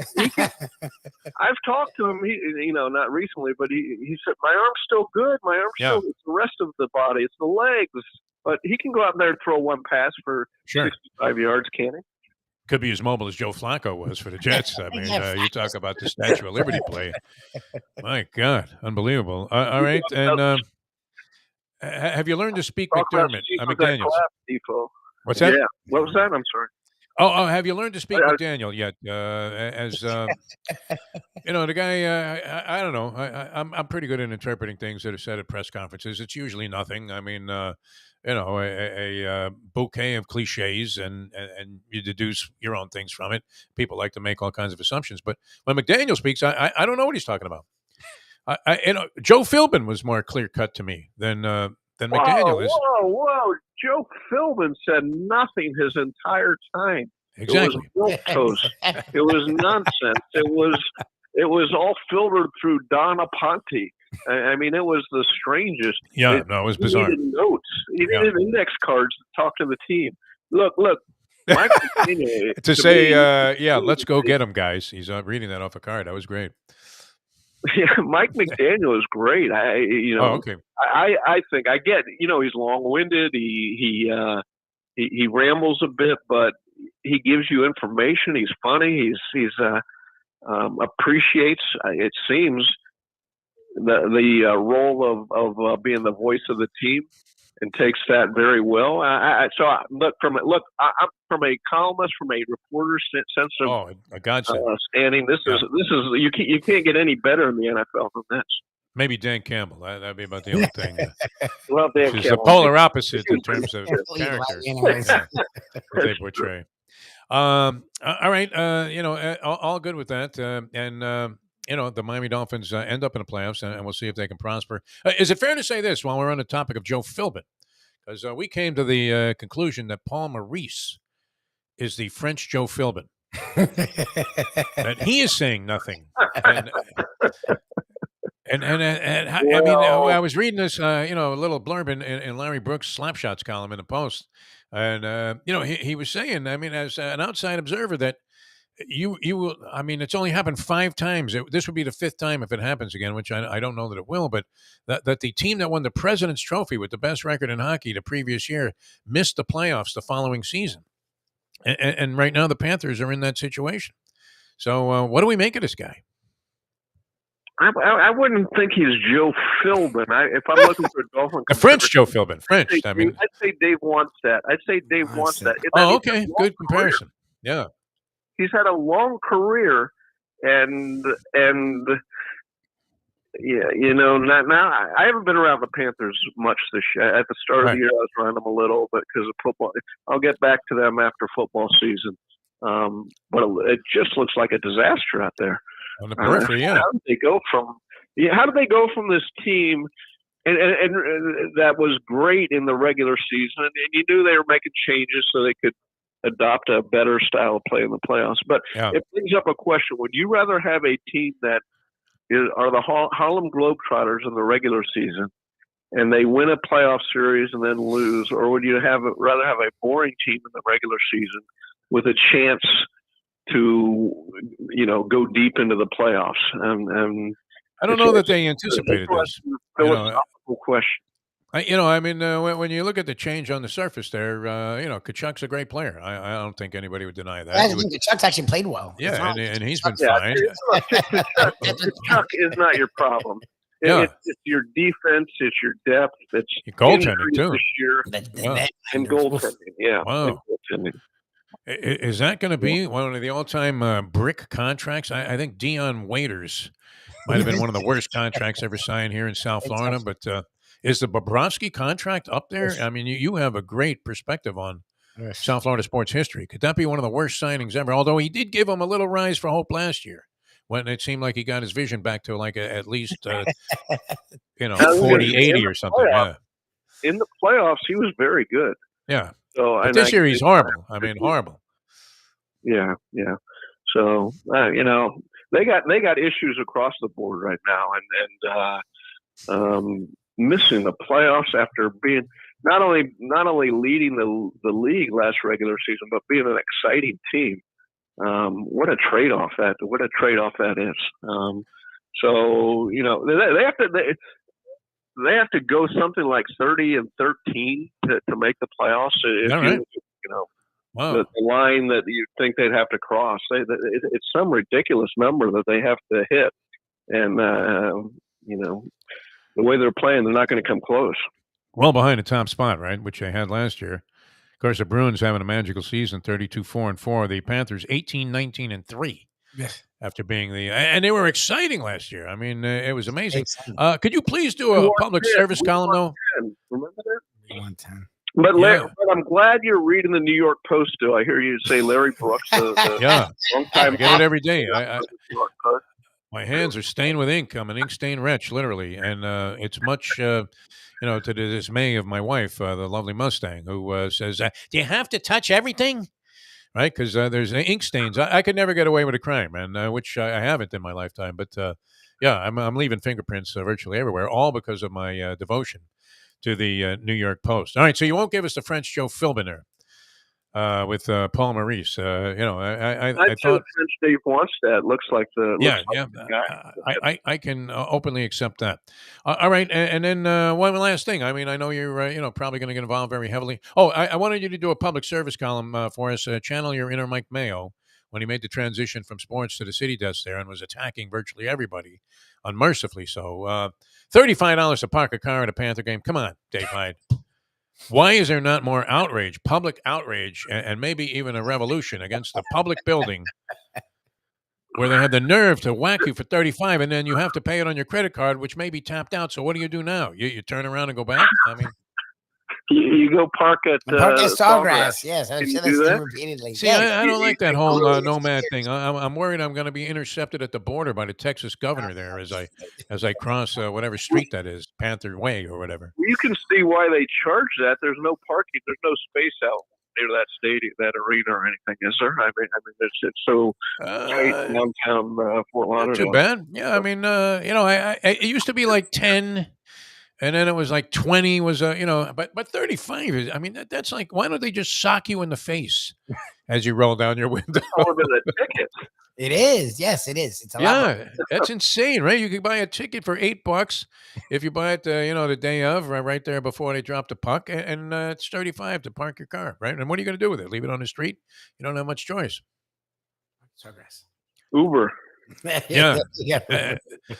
It's getting that will be one of the top things to be upset about in South Florida sports right now, I think. Right now, I think that's number one. I would put aside everything else that's going on and just attack Doug Sifu. I mean, relentlessly, Dave Hyde. I want to see something every day about this. I want you to get like Phil Mushnick every day, the same complaint. Every day, these guys talk too much. All right. Final thought. Let me ask you, Phil, how many times have you paid $35 for parking? Well, once, and it was that was it. And I was getting in with free tickets that a friend of mine had. Beautiful seats. I could have had a nicer time. I paid $100 for 4 drinks, but the $35 to park. I don't know if it's a Jewish thing. I think it's universal. But Jews especially, I mean, we just don't like getting hosed on parking. I'm speaking from the heart here. And we're in a large Jewish community. It's offensive. I mean, like I started cursing at the guy in Hebrew and when he said, "Oh, and credit card only," because I did have $40 on me. Fortunately, I'd taken out 20 thinking that's what it was going to be. And then, after you have to go back in your back pocket while you're sitting on your, your wallet and you pull out another 20 and I get the 40 out. And then the guy says credit card only. I'm like, you got to be kidding me, man. $35. That's ridiculous. All right. The Heat. We're at park after Heat games at Bayside. Oh, yeah. They wheel out the sign depending on the game and the importance, the price. It changes from game to game. That's fun. Well, when the Lakers used to come to town in the Kobe days, it was $60 to park on some, lot that was absolutely laced with broken glass, where the guy greeted you with a tire iron who was taking your money, and he would just say, "Just give me all your money," and it pretty much was it. They would charge like $60. to park at a basketball. There's no freebie media parking at the Heat games for Dave Hyde. Are you kidding me? No, there's not. No, Oh my I'm a man of God! the people, Defo. I am a man of the people, and that means actually, I think there are. You get a discount if you go through the Heat or something, but you have to. I don't know. I just pay, and the company pays. So what do I care, right? Right. I mean, you're on their dime. It's fantastic. It's like when Mayo was using the company credit card to eat at all of these fancy restaurants. You notice he wasn't reviewing many taco stands back then. It was all high end shit with Mayo. It was unbelievable. All right, what do you think about their season so far, the Miami Heat? Can we deduce anything from it? I mean, they're sitting there, kind of what game? Are they a game below 500 at this point? No, what game over? 21-20. Midway through the season. Whenever you start to think, okay, the season's going to start from now, then somebody doesn't play or gets hurt or is on a maintenance program or the NBA is so weird now. You have to filter more and more. Does a team care in the regular season? Who's playing? Maintenance programs. I mean, I remember was it last week LeBron was coming here, and you weren't even sure if LeBron was going to play. Right. Up until when they put in the roster assignments, 45 minutes before the game. So it's crazy the way the NBA is structured right now. And the Heat, the 2 games I think above 500. I got them at 21-20. Or one above. Which would be exactly the midway point of the season if I'm doing my calculations right. 41 games in. So, I mean, considering they've had some setbacks, you would think that there's a possibility they could roll a little bit more fluidly in the second half of the season if, they keep their so-called core of players with Butler, Adebayo, and Tyler Hero together. Anybody cares enough in the regular, other than like Spoelstra, he cares. Yeah. And a few of the players care, but I just don't. And I'm not singling out the Heat. It's league wide. That you have to tell me. You have to watch a team enough to know how much do they care to know what their regular season really means. Right. A lot of these teams are. It doesn't matter for the 4th seed in the playoffs. We'll turn it on then. It's amazing to me, though. I mean, the evolution of Eric Spoelstra, who you mentioned, because the one time I did have a parking pass for the Heat Garage, way back in the day when Spoelstra was the video coordinator, and he was filming Mickey Harrison's bar mitzvah, and he actually was armor-rolling the tires of the mixed car, which was easy to identify because it had the premium spot right by the elevator there in the Heat Garage, and or the arena garage, and you're thinking, wow, that guy, I still remember. On his knees with a little thing of black paint. And here he is. I mean, one of the premier coaches in the league. You would have to say, no matter what's happening, he always manages to do a good job. He's for the time, he should be up for consideration for the Olympic job. I mean, he'd be good at it, yeah. Yeah, he'd be great at that. And he's risen the last several years. He's risen to the level of being that as good as anybody in the NBA. Yeah. Excellent. All right, Dave. Hey, thanks so much for your time. Wow, we can talk all day. I mean, a zillion things going on, and we always appreciate it. We'll look forward to your columns. How's the book doing? Real quick. Book's doing well. It had a big holiday season. Swagger with Jimmy, and so now they're coming out in paperback season. So several months off, but it's done real well. And even still, story of the 72 Dolphins took off there for the holiday season. I guess people, when the Dolphins were losing, wanted to read about the unbeaten team. So a lot of books for sale here in the Hyde household. That's fantastic. All right, you keep making money, kid. As you started to mention, some of the success of the books, your phone started to cut out, as if the publisher was saying, "Don't give them the figures." Thanks, Dave. Always a pleasure, my friend. All right, Defo. See you later. Thanks, Dave. Great American, Dave Hyde, man. Always a lot of fun. It is funny. I mean, what a difference a field goal makes, huh, Lubie? This Sanders, if he misses that thing, the game goes to overtime, and the Jets eventually win.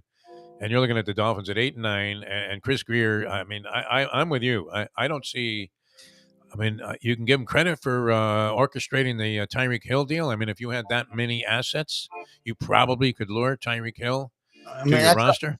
who wouldn't have made that move? He gave Yeah. away tons of picks and paid him a record-breaking deal. Right. Okay.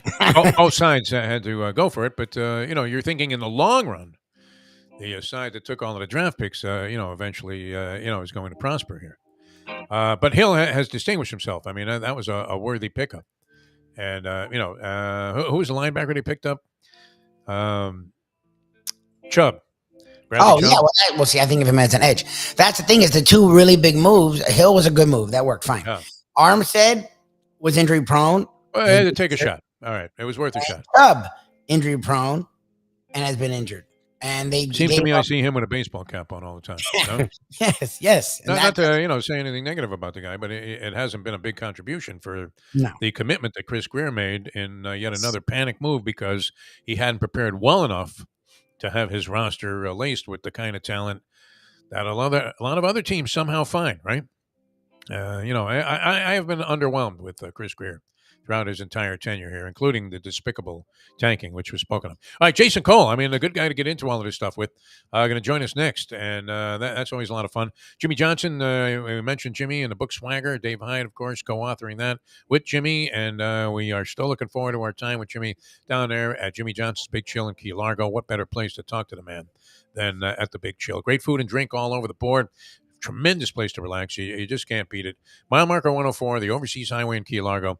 Check it out. You see all the visuals here that we present on the program. I mean, it really is one of those places, Lubie, and you can vouch for this. Not exaggerating here. That actually exceeds your expectations from looking at the beautiful shots in the so-called video brochure that we put together, right? And that's rare, especially in the Keys. Key Largo, I mean, you can look at a place and you're thinking, Ocean Reef, go fuck yourself with your $1,000 a night. Staying at the Sunset Inn, it's just as nice. Is the snack bar ever open at the Sunset Inn? I don't think so. I have no idea. I don't think you can even get a smoothie there. Yeah. We were at Jimmy Johnson's a lot the weekend we were there, and it exceeded expectations every time. It's a good vibe, man. It's a good time. You expect no less from Jimmy Johnson. Jimmy Johnson's Big Chill, mile marker 104 on the Overseas Highway when you're in Key Largo. Make sure you make that part of your social calendar. All right, our social calendar includes Jason Cole, and then later on Sean Deveney, who is a great basketball writer, a long-time NBA writer. So two of the top guys in the industry, football and basketball, coming up next year on the Defo Show in a moment. Now that. The time. 8:22.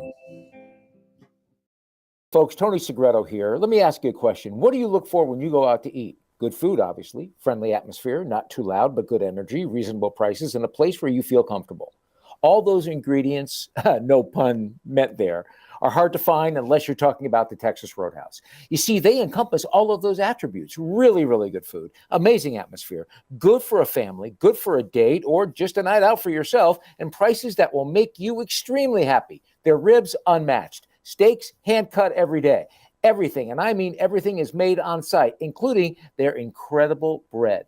It's the one day, folks, that you can forget about low-carb diets. Trust me when I tell you, Texas Roadhouse, your restaurant, your destination when you say, where should we go and eat tonight? From the newly renovated sports bar to the beautiful bayside views captured at the Tiki Bar, Jimmy Johnson's Big Chill has it all. Located at mile marker 104, the Big Chill also offers waterfront dining while experiencing breathtaking sunset views of the Florida Keys. It's simply the hottest spot in the Keys to cool off. That's Jimmy Johnson's Big Chill at mile marker 104 in Key Largo. For more information, call today at 305-453-9066. Recently, we realized it's not just hurricane season that can hurt us. Any time of year, things can happen to your home or business. And the insurance company can be your friend, but they also can be your enemy. Horizon Public Adjusters, Justina Testa, are here for you to help this process go so much easier. Before you call the insurance company, call Horizon Public Adjusters and Justina Testa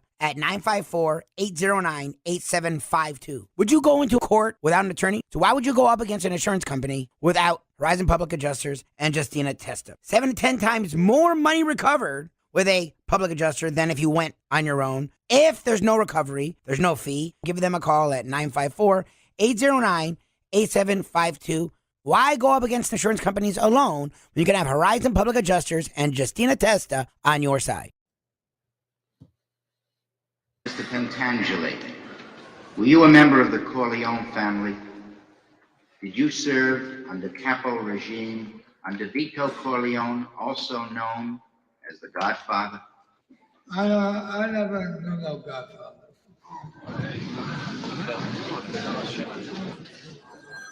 Mr. Pentangeli, you are contradicting a sworn statement you previously made to me and signed.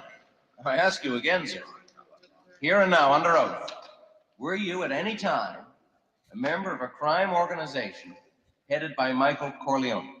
I don't know nothing about that. Oh, I was in the olive oil business with his father, but that was a long time ago, that's all. We have a sworn affidavit. We have it. Your sworn affidavit that you murdered on the orders of Michael Corleone. Do you deny this confession? Look, the FBI guys, they promised me a deal. So I made up a lot of stuff about Michael Corleone, because that's what they wanted. But it was all lies. Everything. And I kept saying, Michael Corleone did this, and Michael Corleone did that. So I said, yeah, sure. Why not? It's now time for the Defo Show.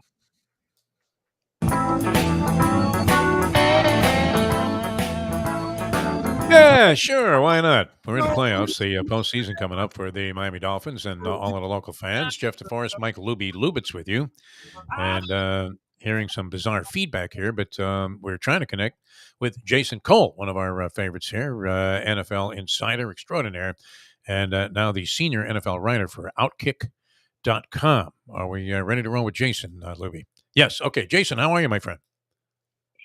I'm fantastic. How are you doing, Defo? I've been better. I have to say, I've been better. I've been nursing a broken toe for a month, so it's not exactly like I'm going to be kicking field goals in the NFL anytime soon. And then on top of that, one of the most hideous beats. Where'd you grow up, Jason? I want to. For some reason, I want to say California. Did you grow up in California?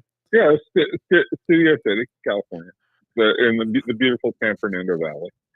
Did you have in New York? This was known as the Salugi maneuver, where you would take a kid's hat, a little kid, like let's say there was like an 8-year-old Lubie out there, and it was freezing cold, and he was wearing one of those little pea hats, stocking caps, and you would take it off his head, and the bigger guys would then throw it around all over the place, and while Lubie frantically tried to approach somebody to get the hat back, you kept playing dodgeball with it. Should that play not be, eliminated from the the NFL? It cost me the point spread in that Dolphin game. This is why what the fuck are they doing lateraling the ball back there? I mean, come on. Why it always comes back to bad beats. That was one of the worst ever. I mean, worse than if the Seahawks had lost in overtime after doinking that field goal at the end of the ball game off the goalpost. Do you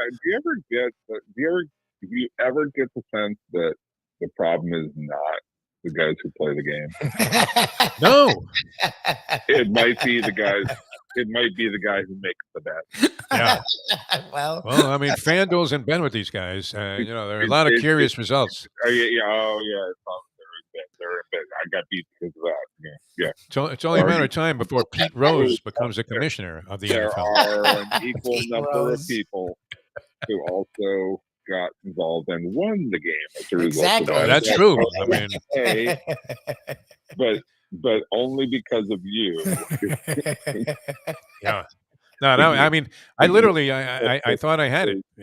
It was in the bag. I mean, I went upstairs, to go get a drink to celebrate, and I come back down. And I see what is that final 11-9? Well, I will say this. I mean 11-6.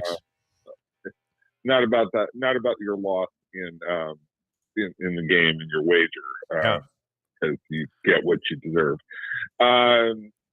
That the lateral play is amusing me more and more because every single time it happens these days, you make the initial pass, right, and then there's like you should be running like some kind of hook and ladder play, right, which is right. I think the Tony Dolphins Nathan, man, Dariel Harris. Well, the Dolphins, the Patriots, most famously ran that against the Chargers, but also more recently against the Patriots. Yeah. Where they ran it successfully. You need to do it that way. They're running these these big laterals backwards, and it's like teams have figured out how to defend it. You play it wide, and they end up retreating so much. So between that game and then more famously this season, the Patriots Raiders game, which that ended up costing the Patriots a chance to play. Yeah, imagine it. That Belichick beaten on a clown play, knocked out of the postseason. Unreal. Yeah, well, I mean, his players made that one up. Belichick didn't call for that play. You don't think he drew that up like Lombardi? I want a seal over here and a seal over here. Just fling it to No, Mac. but it was like it was so impossibly stupid because they lateraled it a long way back. It was like a 15-yard backward lateral to Mac Jones. Yes. And what is Mac Jones going to do with the ball once he gets it? Like he made Marino look like he was Lawrence Taylor in terms of tackles. Yeah, well, I actually felt a little bit bad for Mac Jones because he got talking about the Salugi maneuver. Like they definitely did that. He's like Chandler Jones, just like buried him in the turf. It was great, but yeah, I tend to agree with you that the play should be banned because it's stupid, and it always reminds me of the Stanford Cal game. So that's my own personal reason. Exactly. I was at that game. But your logic about losing a bet gets me you get no sympathy on that one. Believe me, and no capital either. That's for sure. The guy's calling me every day if I'm going to meet him at the graveyard and pay up finally as we got to the end of the regular season. All right, the postseason is upon us, Jason Taylor. I'm Jason Cole. What do you see? What do you see emerging here? I mean, we have the Purdy story in San Francisco. That's a good one. Is Jacksonville alive now? I mean, that's an interesting story, although I don't know that they've convinced everybody that they're going to be able to win a couple of playoff games. Minnesota, dismissed summarily, only 3-point favorites over the Giants, even though they had an excellent record this year. Weren't they like 13-4? Bengals and Baltimore do it again, a replay of what we saw last week, which was a blowout. Dallas, very suspect against the Bucs, and the Bills in Miami. Give me the game that you think is going to be the most intriguing of the bunch there. The game that you would like, if you're going to cover one game for Outkick.com and go there, where would you want to be? As much as I hate this place because it represents all that is bad about both. What is bad about Florida, and there's a lot good about Florida, but there's bad about Florida. Let's say. It represents everything that is bad about Florida, and it's just not a city in any way, shape, or form. I would be in Jacksonville for the Chargers and the Jaguars because I think that matchup is about kind of the future of the game. Right. Herbert and Lawrence. Because the two, you got Trevor Lawrence, you've got Justin Herbert, you've got two really super talented teams. I don't think either one's going to make the Super Bowl, but if you're talking about two teams that I think are really going to be interesting and do some fun stuff. Now, I know they played earlier in the season, Jacksonville, trying to check them apart. I don't think that was truly representative of where the Chargers are now because Keenan Allen didn't play in that game and a lot of other guys were banged up. But I really do think that game is going to be super competitive in my eye, and I'd love to see how the two young quarterbacks react in that game. I don't have a lot of respect for Minnesota, so I don't think they're going to lose the Giants because I think the Giants are, smoking. They just seem okay. Yeah. Yeah. Yeah. Look, Brian Daboll's done a great job, and he's worthy of one of the, if you're talking about Coach of the Year, he's certainly one of the guys that you're discussing. And because they've done this without any wide receivers of any talent, right? He's got through it. A lot of injuries there. Kenny Galladay made a catch the other day. I think that was his first as a Giant. Yes, caught a touchdown pass. The San Francisco game was a rollover game. They crushed Seattle twice. Yeah. That's unfair. And Brock Purdy's really good, especially for a rookie. He's just he's a phenomenal talent for his draft level and for the story. The Cowboys. I fully expect they're going to screw this up somehow because they're the Cowboys, and that's what they do. Other than that, the matchups are overall intriguing. But the one game that I think is really fun, and not necessarily going to determine the Super Bowl, but really fun, and I'd like to see what happens in it, is that game between Jacksonville and the Chargers. Very nice. Jason, you brought up it's a team that we saw them, and it was the beginning, and not the beginning. They had won, but people were just getting on their train. And then when they took on the Dolphins with a third-string quarterback, it sort of just rose them to another level. The Niners, you're a West Coast guy. I know you're a big Dodger guy. You just said it. Like, people don't, and I get it. It's hard to trust Brock Purdy, Mr. Irrelevant, the last pick in the draft. But it's not only that he's just doing what they need him to do. They're better with him than they were with Jimmy G. And that was a team that went to a Super Bowl and went to an NFC Championship. Way better. That's my thing, right? Like, doesn't it, like, people are like, oh, it's Brock Purdy. I'm like, yeah, but it was Jalen Hurts. Like, it wasn't like Jalen Hurts was Mr. MVP until this year. Like, they look great. And they are the one team to me that's scary. Bills, Chiefs, Eagles all feel like there's some kind of a deficiency. The Niners feel like they don't have one. They didn't have Samuel, and it didn't matter. Did we lose Jason there? Cole, you there? Sounds like that was fun timing. Didn't like your question, Lubie. He was agreeing with you. I mean, one of your theories, I think that is holding up very well. All right, that's unfortunate. Apologize to Jason that we lost him. We were getting close to moving on anyway and talking some NBA. Unless you want to try and get him back real quick here, so we can at least respond to your question about are they better with Purdy, Mr. Irrelevant. I mean, that's one of the great stories. I mean, I thought this was a wildly entertaining NFL season from many different aspects. I mean, all of the people that were getting all dour about, the seemingly catastrophic collapse of the Miami Dolphins here in town kind of overshadowed the really, really good storylines that were taking place. All right, so you're back, the Jason. National Football League. Okay, here's Jason. I am here. Was that your response to Lubie's question about Purdy?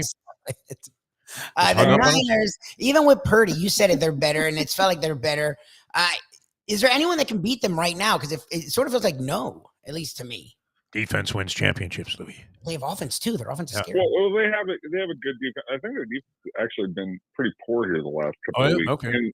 And it has, they was very poor against the Raiders. And they have this weird tendency, like they did it against the 49ers, where they gave up that long touchdown in the first possession to who's the third receiver for the Dolphins. Sherfield. Yeah, Sherfield. He had that. What was it? 75-yarder on the first play or something like that. Something crazy. And they did the same thing. AJ Green had a 77-yarder last week.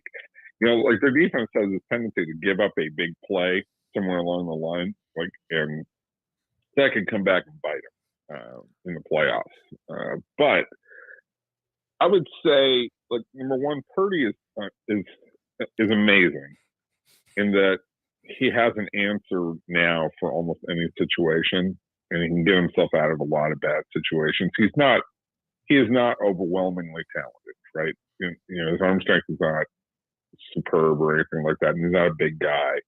They can be attacked physically, but from a mental standpoint, he gets them in the right plays. He knows what to do. He knows how to adjust plays. He's a fascinating player to me. A really, really interesting player, and they are way, way better because the situation's perfect. They have a lot of weapons around him. With McCaffrey, Debo's back now. He's done a really good job with Ayuk. And he's gotten a lot out of George Kittle. Yep. George Kittle must love having Brock Purdy right now. He's scoring touchdowns every week. So all that is perfect for Purdy. They have terrific talent on defense that mostly plays well, but does have these moments. I think they can win a title. I worry a little bit. This is going to be a bad weather game. It's supposed to rain on Saturday. And I do worry about Purdy on the road in against a super talented defense. So the Philadelphia game is going to be a really tough test because they're going to be able to bring pressure up the middle with Fletcher Cox, and they got Sue now, and they got Brandon Graham, who can, plays more on the edge but can play in the middle. So if you have big guys who can pressure the pocket and get in the face of he's like 5'11", 6 feet tall, maybe. I know I've stood to him and looked him right in the eye. So he and I are the same height. I'm 5'11". So, you can physically overwhelm Purdy, and that's happened a couple of times in games.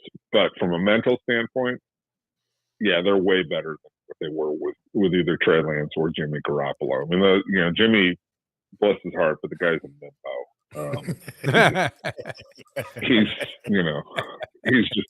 He's a pretty boy who gets away with a lot of dumb stuff because, well, I wish I looked that good too. Yes. Yeah. He should be up there on stage strumming a guitar with John Mayer or something, and just eyeballing the chick in the front row. He's an Adonis. We all want to be Jimmy Garoppolo. I mean, it broke up Brady's marriage. Look at that. I mean, yeah, right, exactly. He's so good looking. Like as a man, you don't want to fawn over another man too much. There are sometimes you just go it just is. It's just what it is. I'm a proud heterosexual man, but I got to admit it. It is what it is. He's beautiful. He's a pretty boy. If you're wondering, Matteo Berrettini would be my guy, the tennis player from Italy. Sure. This guy is not having any trouble getting dates. I can assure you. No. He rolls it right out there. All right. One last thing. Just a quick thought here, because I'm always trying to figure out what officiating atrocity is going to cause the most controversy during the playoffs, and it strikes me as being very obvious. Over under number of outrageously unjustified roughing the passer calls on the Dallas Cowboys in their game against the Buccaneers, especially if the Bucs are trailing throughout.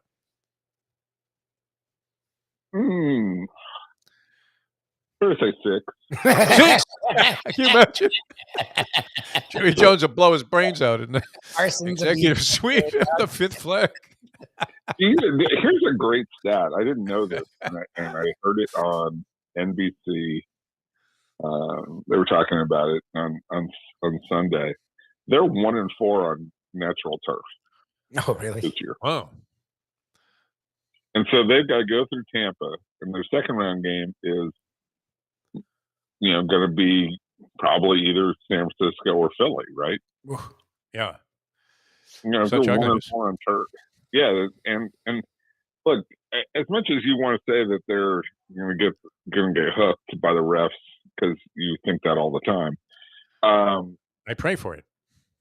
I love bad calls against the Cowboys. Nothing pleases me more. I mean, than ugly calls against the Cowboys, completely unjustified. Right. Yeah. In fact, you're betting on the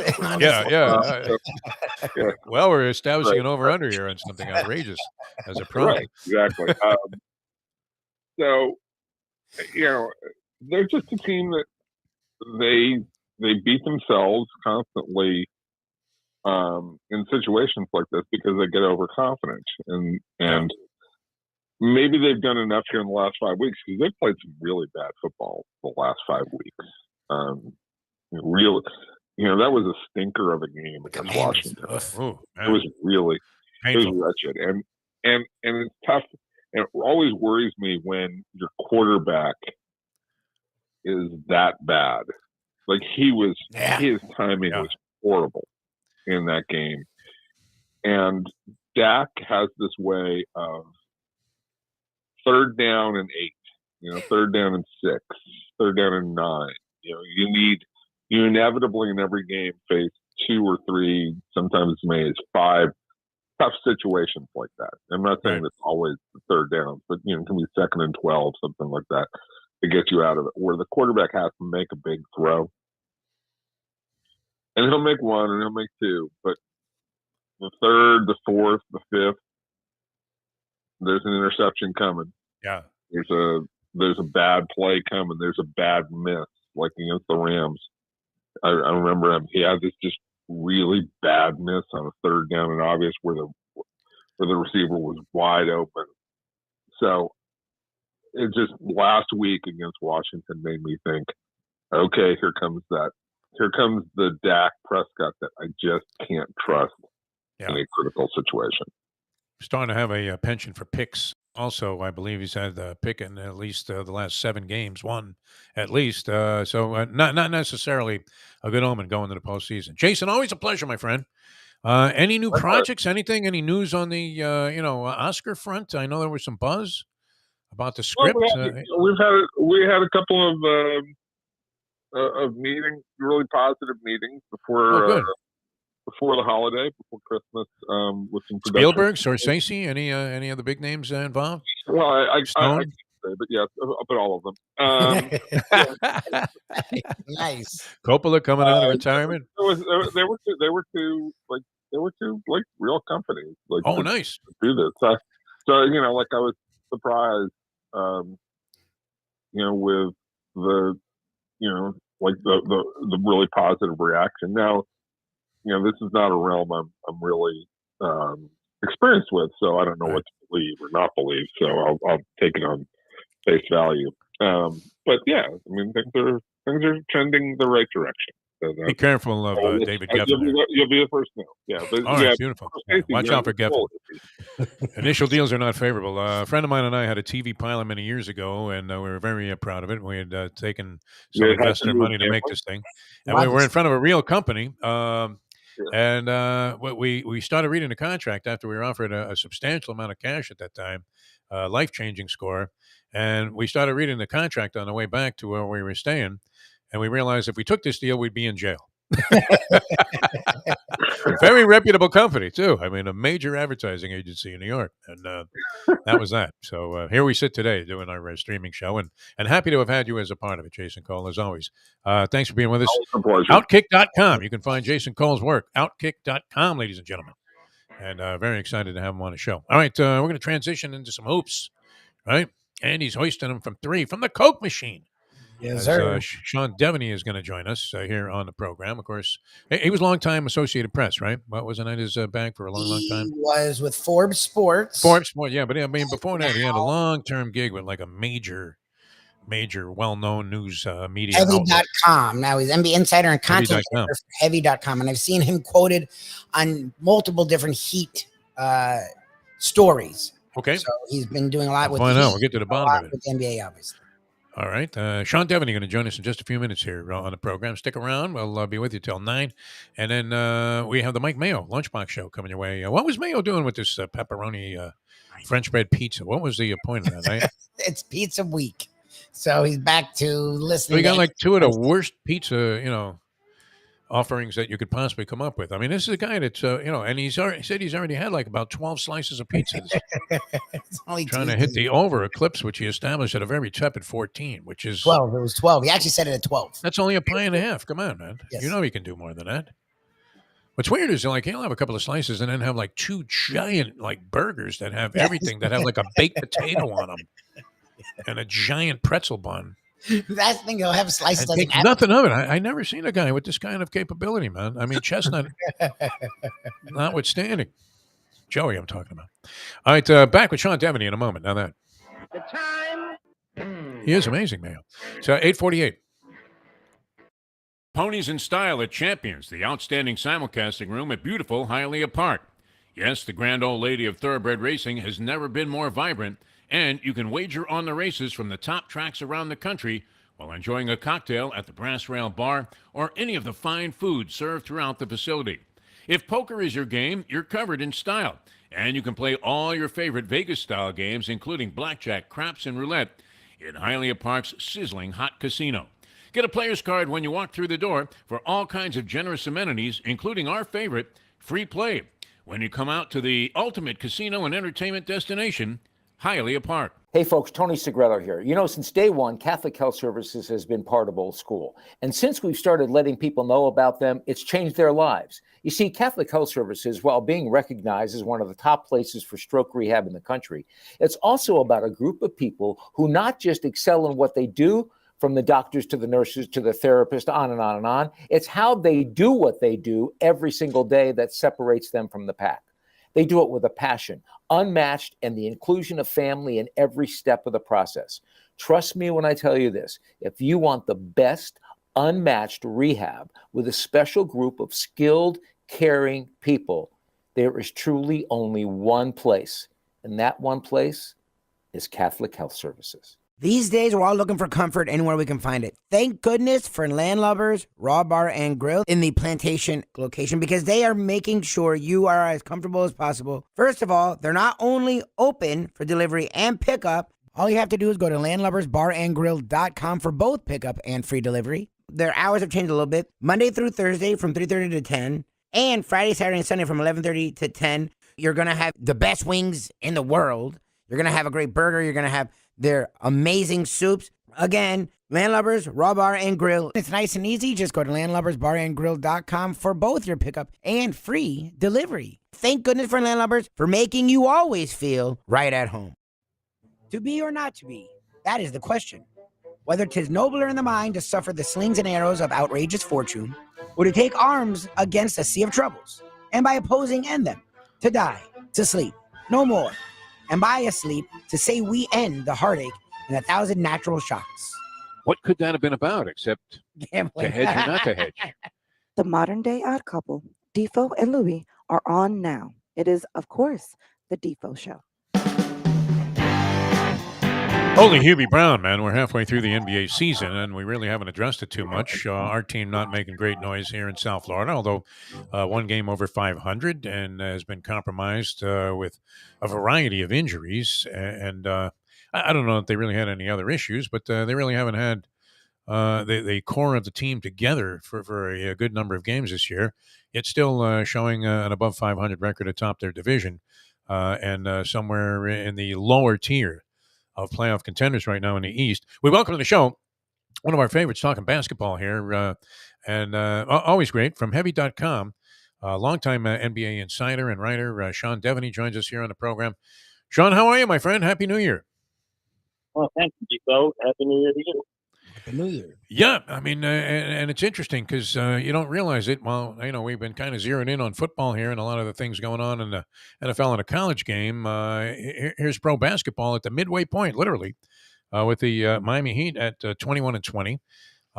Interesting array of storylines and a lot of stuff that looks like it could happen, but just hasn't quite materialized in terms of teams that are on the rise. What is your thought so far? I mean, what stands out to you about the first half in terms of storylines of the NBA season, Sean? Well, I think there have been obviously some surprises and disappointments. I think the thing that probably stands out as the biggest disappointment has been the Warriors. Obviously, Steph Curry has been injured, but even before he got hurt, they were struggling. They didn't look the same. Their bench has been terrible. They're sitting at 500. Odd place for a defending champs, especially. They're 3-16 on the road. Yeah, horrible. A tough thing to swallow. Yeah, I mean, the Hornets are 6-15. Orlando is 5-14. They've all got better records than the defending champs on the road. So that's probably the biggest surprise. I think the Nets have been a pleasant surprise in the Eastern Conference after a terrible start to the year. Of course, you could go through everything, right? Durant, Kyrie Irving, firing Steve Nash, just everything that went sideways for them. They pulled it together. They've got to survive an injury to Kevin Durant's knee. We'll see how that goes. Yeah. If they can, kind of maintain a little bit, then you've got to like where the Nets are. If they get Durant back, say by late February. But you've also got a lot of parity, and I think that's probably the overriding thing. That if you look at the number 4 seed and the number 8 seed where the Heat are, there's just 5 games separating them right now. So that's one of the things that stands out. It's much the same in the West as well. Well, Sean, talking about the Heat, they were the runner-up in the Eastern Conference, one shot away, honestly, from making it back to NBA Finals for the second time in 3 years. I've actually seen you reporting a lot about the Heat for a team that's hovering around 500. To me, they remind me of the Warriors a little bit, where they're this veteran team. They're trying to make a run. They're sort of middling around. Where are you at the Heat at this point in the season as they just hit the halfway point? Yeah, I think they need to make a deal. I think they know they need to make a deal, and there's no question that they're trying to make a deal. That the team that they have is probably it certainly can't go farther than it did last year. It could maybe match a trip to the Eastern Conference Finals, but it's most likely it's a second round team. Just when you look at the rest of the East, it seems like Cleveland, Milwaukee, Philadelphia, teams that have improved, and of course Boston, the way they've played. They're going to need to make a deal. They've found it difficult to do. Obviously, they can't really trade Tyler Hero. One thing, he's played great, but for another thing, just because of the way his contract is, giving him that extension has pretty much limited the fact that their ability to trade him in the short term. So, they're trying to find ways to improve. I think everybody thought they would go after a power forward, having lost PJ Tucker. But from what I'm hearing, they're open to making a trade that will upgrade anywhere, even if it's in the backcourt, where there's going to be more players available. They'd be willing to do that. So, I think that's going to be the big thing to watch over the next month here is what does Miami do on the trade market. I think they know they've got to do something. Sean Deveney with us, of course, the insider on the NBA for Heavy.com. I don't know if you want to crush Lubie right now on the show here, Sean, but I was reading speculation that the only way that the Heat could build themselves into championship material is to we may have to get a sound effect in here. I'll just do it myself for lack of production values on the show. Trade Jimmy Butler. Do they ever consider trading Jimmy Butler? Maybe not now, but at season's end, and say, we sort of have to, start building a different foundation here and get what we can for a guy who would be an asset to a team that was trying to make a championship run. Yeah, and look, I like Jimmy Butler, and obviously as a playoff performer, he's as good as there is. But the thing about Jimmy Butler is everything about his game is difficult. Everything becomes difficultly to Jimmy. He's got to work hard for all his points, and he does. But it's not like watching Kevin Durant, right? It's not a game always for Jimmy Butler. So and a lot of teams know that he's got the extension, and that's probably the biggest obstacle for him at age 34, I believe it is. That he signed for $45 million for next year, $49 million the following year, and $52 million. So and that's going to go into well into his mid 30s. So there's a lot of teams that look at that and look at the fact that Jimmy's got to work so hard for his points and say that's going to be a real bad contract in a year or two, and nobody's really going to want it. So the Heat have kind of made their bed with Jimmy Butler, and they're going to go as far as you take them. It's going to be really, really tough to trade him. All right. I mean, one of the interesting teams in the league, the New Orleans Pelicans, who, it was suspect. I thought that they would even go ahead and commit to Zion Williamson. And, they have had injury problems all year long. Yet they've maintained themselves. I mean, if they had the full roster going, and you had Ingram, of course, has been out with a mysterious toe injury. Yeah. And could they possibly, I mean, if they get everybody back in order and maybe get to play the last quarter of the season together, is that a team that would be a little bit of a frightening proposition in the postseason? Yeah, it's certainly it's the worst bruised toe I've ever heard of with Brandon Ingram. He's been out for I think a month and a half now with a toe contusion.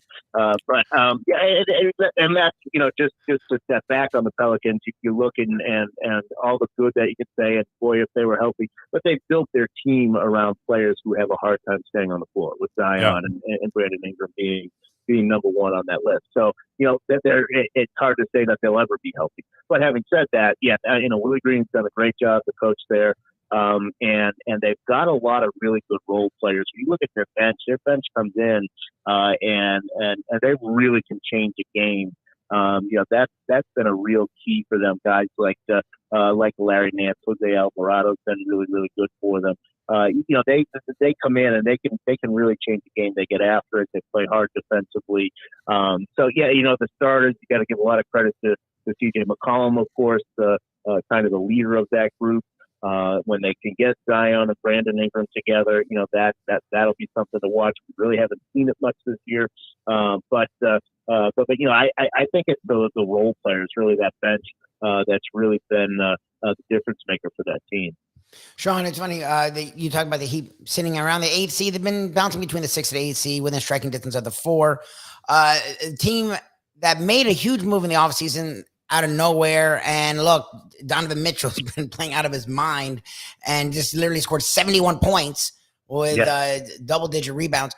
He's really taken that team to a top 4 seed the entire season, and they played really strong. I'm sitting here watching the Cavs, and they have a lot of talent, and they have a lot of young talent. And the East does seem to be wide open. You never know with the Nets. The Celtics even had their own struggles. How for real are the Cavs? I'm sitting here from a Heat purview, and I was very negative about them in the offseason.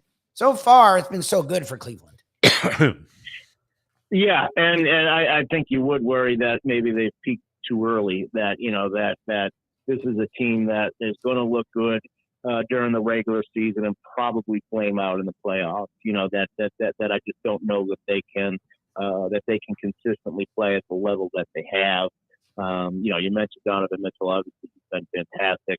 But he goes through bumps, and certainly Utah saw that. He becomes easier to defend in the playoffs, and that's something that's the reason he's not in Utah anymore. So I do think that that they've been a very pleasant surprise. They're looking at the trade market as well to try to see what they can do to bolster what they have. I think Isaac Okoro was I think he was number 5 pick or something in 2020. He's somebody who could be available if they can bring in a veteran. So they're looking to take advantage of where they are right now. But I think they're another team that can look at the rest of the East and see that they're probably right now a second round team in that neighborhood, that they need to do something else to get better. Sean Deveney with us here on the show. Final thing, Sean, just some speculation here. Will LeBron James be in the league long enough not only to play with Bronny, but with Bronny's children? Bronny's children. Will he be like exceeding even Gordie Howe and play with like the entire family, including his grandchildren? Guy's still pretty amazing for 38. I know a lot of people are LeBron detractors. I happen to think he makes any team a contender, although, with the Lakers right now, that is not the case. But any team that he's on, obviously, is going to be better. And he doesn't seem to have lost much at 38 years old. Does he continue, much past this year, in your opinion? It seems like it's heading a Brady-like direction. Yeah, I could certainly see him play another 3-4 years. Wow. I think it's a situation with him where, he's not going to be able to step back. And Dwayne Wade was sort of the same way. He wasn't able to kind of step in and just be a role player for somebody. He's kind of got to be LeBron or he's got to be out of the league. And that's going to be the case with him. So he's going to go out that way. But I could see 3 more years. I could certainly see 3 more years. He could sit to the left. He's averaging 29 points. He's shooting over 50%. He's got 8 rebounds, 7 assists. I mean, at the level he's playing at, he's still a top 20 player, and probably even higher than that. At his age, and we know he likes money. We know he likes to he's tight with his finances for sure. So if he can keep making $50 million and going out there, I think you're going to see him do it for another 3 years or so.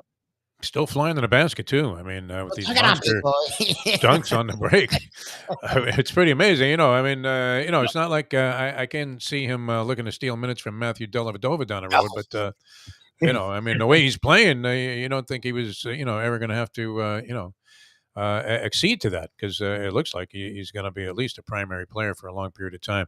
All right, Sean, always a pleasure. Heavy.com is where we find your work. I know our fans love you, and we thank you so much for joining us here on the program. It's always a pleasure, my friend. Well, thanks for having me. All right, thanks a lot. Sean Deveney, ladies and gentlemen. NBA, man, has sort of been a distant consideration. I've only had a peripheral view of things.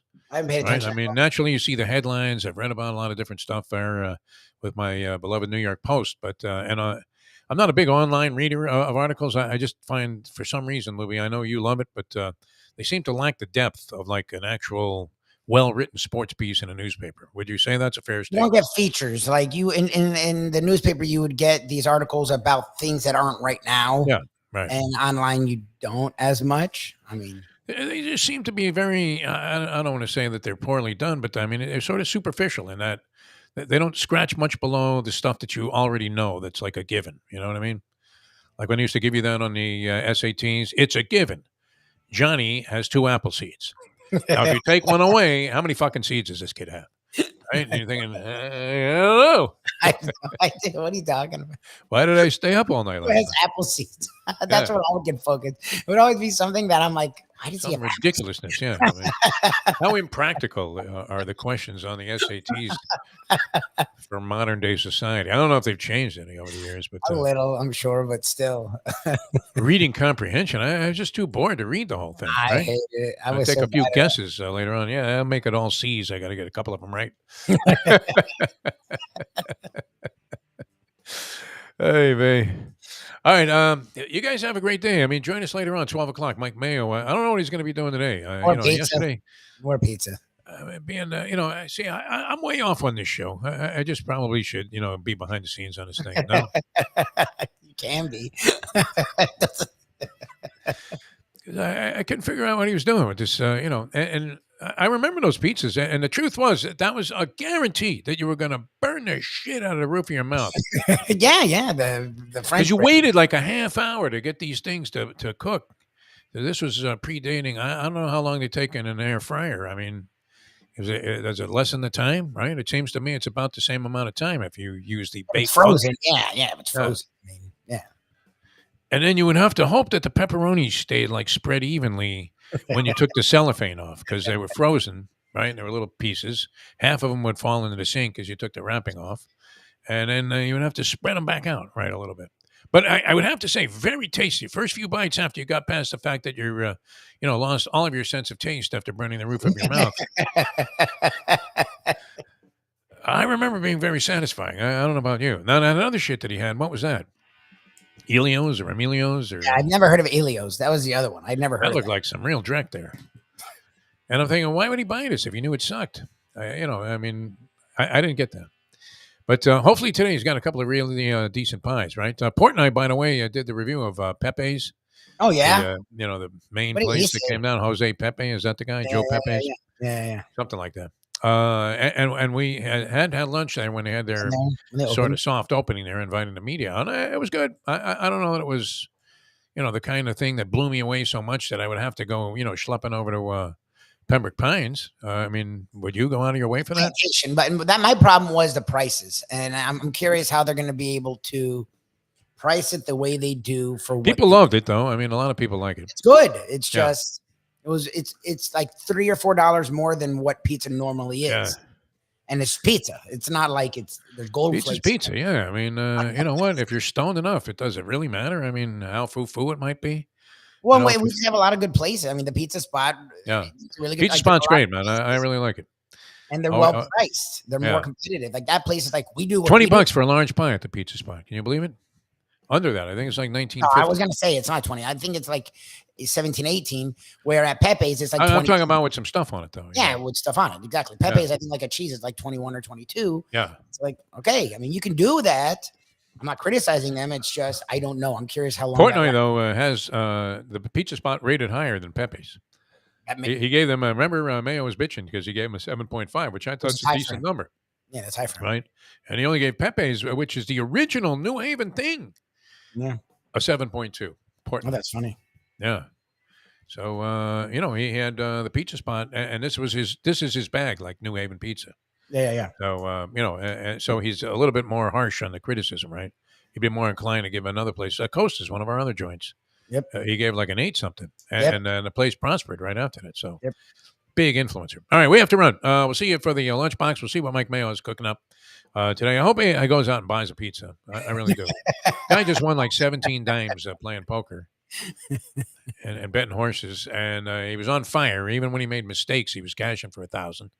And you would think he would just spring for a couple of pies, no? If he was going to do this stuff on the air. Remember, his point was Monday, a lot of pizza places are closed. For some reason, Monday's a big day. Pizza places. I don't get that either. I mean, why would pizza places be closed any day I've of the week? never experienced that.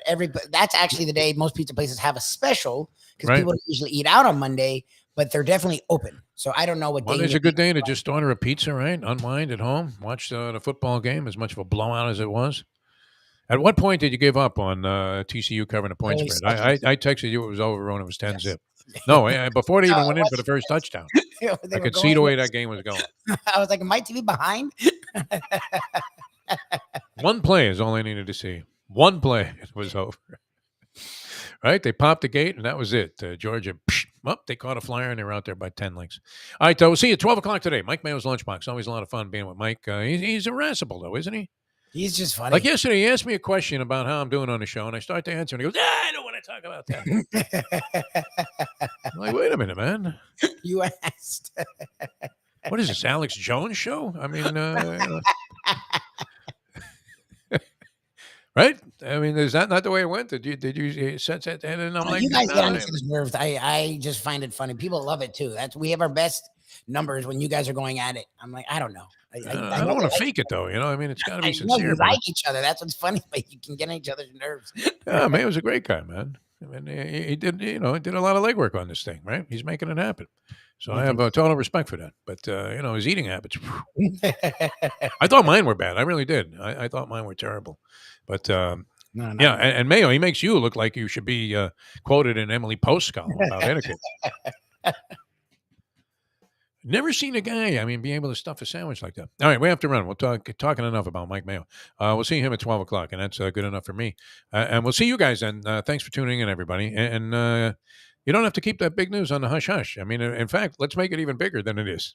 Okay, do whatever you got to do. I don't know. All right. Yeah. Tell that guy to give me a call. I'll tell him all about this thing. It's going to be great. Can you deal with being like an ally of a Gator, though, with Joakim Noah?